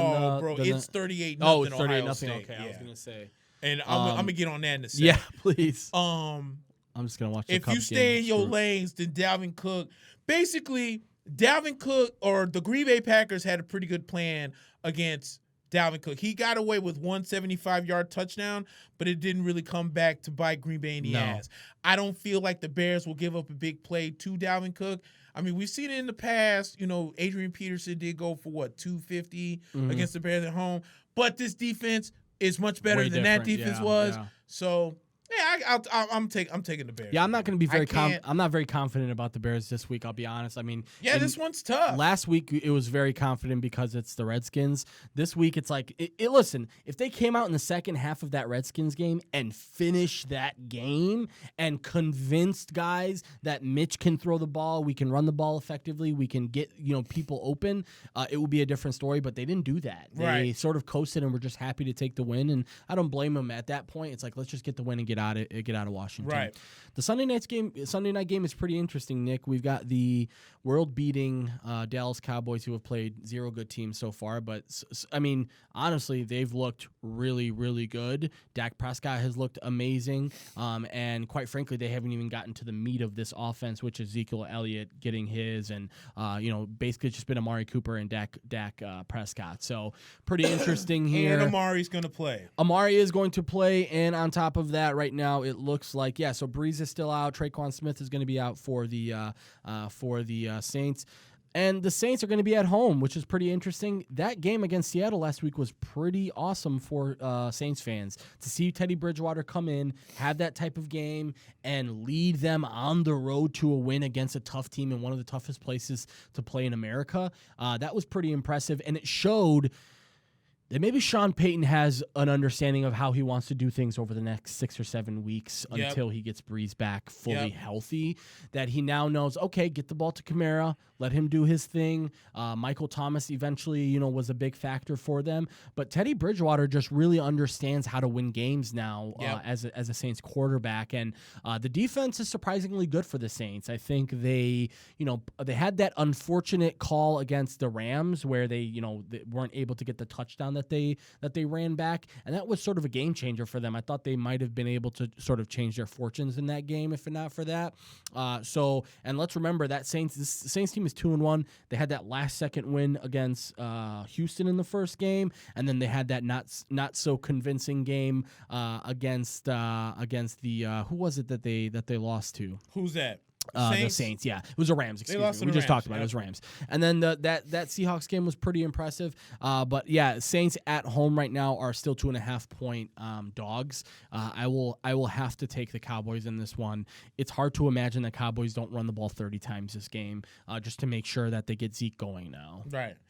The thing with Dallas is I think where there's a couple of things that's been working in Dallas's favor. I know that their schedule has been quote-unquote huff and whatnot. But you have Kellen Moore, who runs a more efficient offense than Scott Linehan. Yeah, and more creative, too, yeah. Bingo. That's the word I'm looking for. Yeah, That's what he runs a more creative offense that really centers around Dak more than what Scott Linehan did. Defensively, though, has been the key because we've said it when we previewed the Dallas Cowboys. Sean Lee staying healthy means a lot for this team. Every time Sean Lee goes down, the defense takes a step back. But Sean Lee has been able to stay healthy, knock on wood, for the first 3 weeks. Yeah. With New Orleans, I think New Orleans got a big boost. The fact that Bridgewater went out and exposed the mediocrity of the Seattle Seahawks secondary. Yeah. I think he benefited from that, and they took advantage of it, and they came out with the win. But this is the best team that Dallas has seen. It's obviously not the best team that New Orleans has seen. New Orleans did play the Rams so far.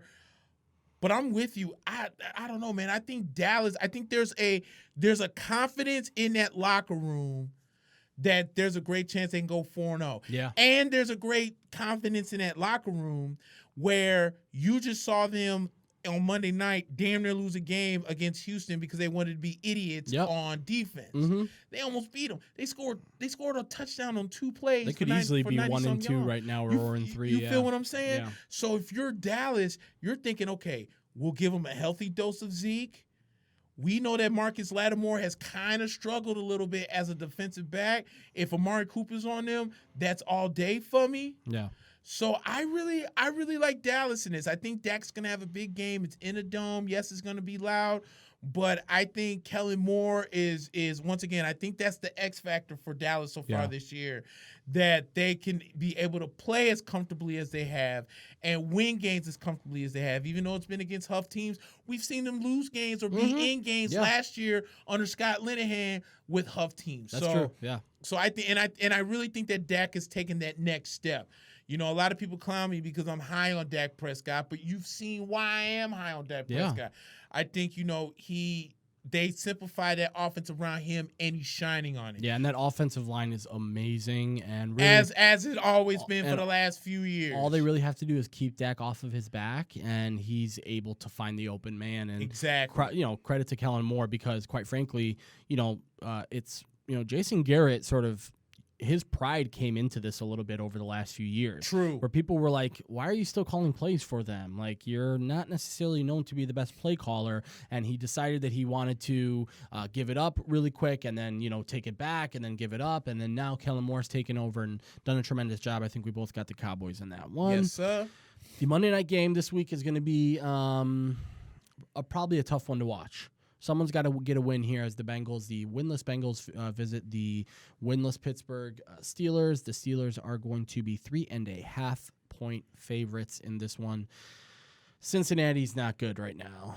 No matter what Pittsburgh's dealing with right now when it comes to injuries and lackadaisical play, and it looks like they don't really like Mike Tomlin anymore, I still have a hard time believing that. I think this is a game that James Conner gets going. Yep. I think they're going to run the ball more because Cincinnati's defense is that bad. And I think Mason Rudolph has a chance to go off too, because Cincinnati right now, they even though they didn't give up a ton of points to Buffalo, if this was week 6 for Buffalo, they would have put up 30 in that game. Easily. But they just were, they're missing a really big part of their offense in Devin Singletary, and still sort of figuring out the details of their offense. But I like Pittsburgh in this one, and specifically, they're at home. That's enough of a reason to like them. But right now, Cincinnati has offensive line problems. They have turnover problems right now. Joe Mixon hasn't been tremendously good because of the offensive line being garbage. Yep. And then AJ Green, AJ Green gets hurt before the season. The team says he'll be back in 4 weeks. And then the next time they talk to AJ Green, he's like, I don't know where the hell they're getting that from. I'm going to be out for another 2 months at least. So it's kind of you got to wonder what's going on in Cincinnati right now when one of your star players is coming out and going, I don't know what the hell the media is thinking. I'm not going to be playing in the next few weeks. So that's going to be a tough one for Cincinnati. I think, especially defensively, I got Pittsburgh in that one. Yeah, I got Pittsburgh to. And they're only 3.5 point favorites, so yeah, I got Pittsburgh. I got Pittsburgh too. It's not like Vegas is really confident in them right now. I mean, it's not gonna be that great of a game. No, it's gonna be. I think it's gonna be a low scoring game. But I think that Pittsburgh has a chance though to go off on them, and they really need this. Pittsburgh needs this. Like, they're not out of it, but I think the chances are if you start off at 0-3, I believe it's like you have an 11% chance of making the playoffs. So I don't think the playoffs are necessarily in the fold for them right now. But you have to remember, you traded your first round pick for Mika Fitzpatrick. If you end up, the Dolphins could have 2 top 3 picks in this draft, and another 2 picks on top of that within the first 35 picks. The Dolphins, say what you want about them, they're stacked with assets. The Dolphins basically are modeling what Cleveland did a couple years ago. Sure. Cleveland did over a longer period, but with that whole Myles Garrett. Right, for sure. Myles Garrett, Baker to a certain extent, and then Ward, the Denzel Ward, very good. So and quite frankly, I think right now, the Steelers have to understand, like, it might be time to start thinking about life beyond Roethlisberger, life beyond Mike Tomlin, and really understand who on this team is going to be on this team when it's good. That's often said in baseball. People like to say that in baseball a lot. Yeah, your team, might have some good players on it, but who is going to be on this team when they're good? And Pittsburgh might have to start thinking about that right now, because if this game doesn't go the way that they want and they're 0-4 and they lose to Cincinnati, Mike Tomlin better be careful, because we talk about it all the time. What have you done for me lately? Mike Tomlin, you haven't done much for me lately. No, not at all. Nick, I would be remiss if I didn't plug some of our stuff here. Guys, don't forget to check out locallevelShow.com. It's one of the new podcasts that we've talked about last week. It's with our producer, Steve. It is a locally focused podcast, so you'll be able to see that. We'll share it from our page every single week so that you guys can check it out. It's a part of the PodRiver family. PodRiver is the network, guys, so go check out podriver.com.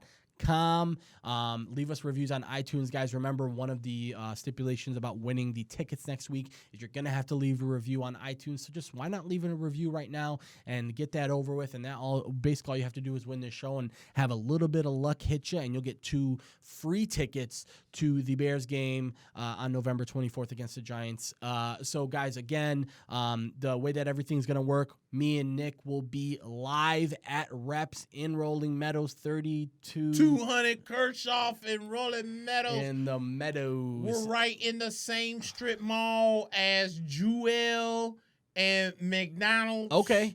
So, and Google it, guys, please. I don't know what else is over there. I think there's a Dollar Tree and... Me and Nick will be over there acting a fool starting at 5:30. All you really have to do is come check us out. I hope Reps has freaking cranberry ginger shandy on that Leinenkugel tab. You know what? I'll rocks with the Harvest Patch though. It's like drinking pumpkin pie. Okay, it's about that time of the year. It's the time of the year for pumpkin right now. So guys, come up. Reps has amazing food, great drinks, guys. Yes. Do us a favor, come check us out at Reps. We're gonna be sharing it out all week to make sure you guys understand what's going to be going on. But again, 5:30 p.m. We're going to be doing the show live at Reps. So do us a huge favor and come out and win some Bears tickets, guys. Why the hell not? Real quick, thumbs down to Fox Sports for hyping up Ohio State versus Nebraska as if that today. was a premier game. Dude, this is what they did. 2 powerhouses. Oh my God, the 3-1 Cornhuskers. The Nebraska Cornhuskers haven't won a national championship since like 92. Yeah, and we're gonna talk about historic franchises. Yeah. Dude, what in the blue hell is going on in media, man? Yeah, they want to anoint this Justin Fields kid as like the next Baker Mayfield from Ohio State. Yeah, which he's pretty good. I think he's a Miami transfer, if I'm not mistaken. The kid's pretty good, but let's be careful. I mean, we saw what Haskins did in that offense over the year, over the last couple Cardell years. Jones, and Cardell Jones, Braxton and what's Miller, Braxton Miller, and Braxton and Miller's not even a JT quarterback anymore. So, yeah, dude. And so JT Miller. JT, Barrett, JT Barrett, right. Yeah, I mean we've seen these JT guys. Miller, that's the freaking former Rangers. Okay. My dumbass. No, another Francesa moment. Nick, after almost 4 hours of doing a podcast, I can't really. I'll tell you one thing: Mike Francesa has never done 3 hours of unadulterated, uncut radio or anything. Nap free. That dude relies on commercial breaks. He relies on post production. He relies on a lot. Let's go commercial. Let's go commercial, and we're gonna take your calls live, and all he does is just basically sits around like this until the person's done with the phone. Come on, man! Like, what? Uninterested as hell. You do know there's a camera sitting right there with your stupid dumb ass. We can see you now, Mike. God, we can what see you. a dumbass! The fan, what are you doing? Yeah, the Come fan, see me though. We're gonna start that petition to get. Hey, look, Nick to I don't ask for Mike much. Francesa. I don't ask for much. All you gotta do is just hook me up with an apartment. I got my own merch. I'll U-Haul it to New York, and let's get this going, dude. Because it's long overdue. Yeah. It's long overdue. I know you guys got the shekels. You miss out 100% of the chances you don't take. I'm taking this chance right now. Get me in New York. Let me take Francesa's spot. I guarantee I will give you more ratings. All you have to do is pay this guy like 15% of what you're paying Francesa right now. 15%. And 15%. He's making millions right now. So look at it like this. Look at it like this. I will do. You say Francesa's making millions? Oh yeah, he's making bank right now, and that's the worst part about it is I saw something on Deadspin that said he's one of the top 5 most. I guess he's the highest paid, top 5 highest paid radio personnel. All it really is skin in the game. All you have to do is stick around for 40 years, and for some reason and they just throw money. Yeah, throw money at you, and it's crazy. Yeah, in New York. Here's the thing about Francesa in New York, Nick. He's a meme. Yeah. People, Francesa, that's so New York. It's like one of those stupid things that's like, we're New Yorkers. For some reason, we love Mike Francesa. It's like just kind of this cute meme, and he just rode the wave, and now he's making millions of dollars. Cut that salary, cut 5% of that salary for Nick's relocation, and another 15% for his salary, and I'll be the lawyer, and we'll sort of, we'll work out the details. And I'm telling you, you're gonna have more entertaining radio. The same, I guarantee you, Nick has better or the same radio chops as Mike Francesa. And on top of that, you're going to have somebody who actually watches the games. Like, not somebody who's clearly woke up at 5 a.m. and had one of those fiber cereals and then... And who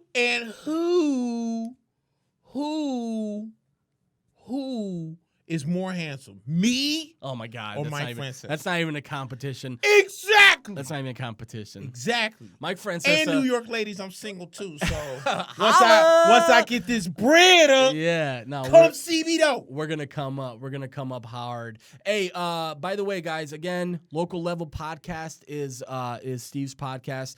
We're gonna share it out over on our page, so you guys can add that podcast to your repertoire as well. Shout out to Nux 3-in-1. Shout out to Intrinsic Marketing. And shout out to PodRiver. Again, guys, PodRiver.com is the new website, so check it out. It is still under construction, but it'll be back. It will be up and running pretty soon, and you'll be able to see our podcast, Boss to Boss. Shout out to Miro, and pretty much everything that you want when it comes to Local Level. So check us out for all the media needs, guys.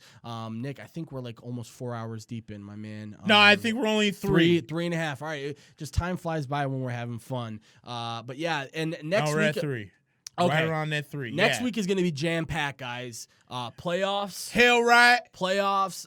NFL Week 5. Hell right. And then we're going to start to see, I'm telling you guys, it's Adesanya versus Whitaker. Adesanya versus Whitaker. And on top of that, guys, you're going to start to see some basketball and hockey talk creep in over the next 2 or 3 Especially hockey weeks. talk, because the preseason's definitely here. Preseason's here, and I believe NBA will start in another 2 weeks, if I'm not mistaken. So we're getting to that sweet spot of the year where every single thing is going on.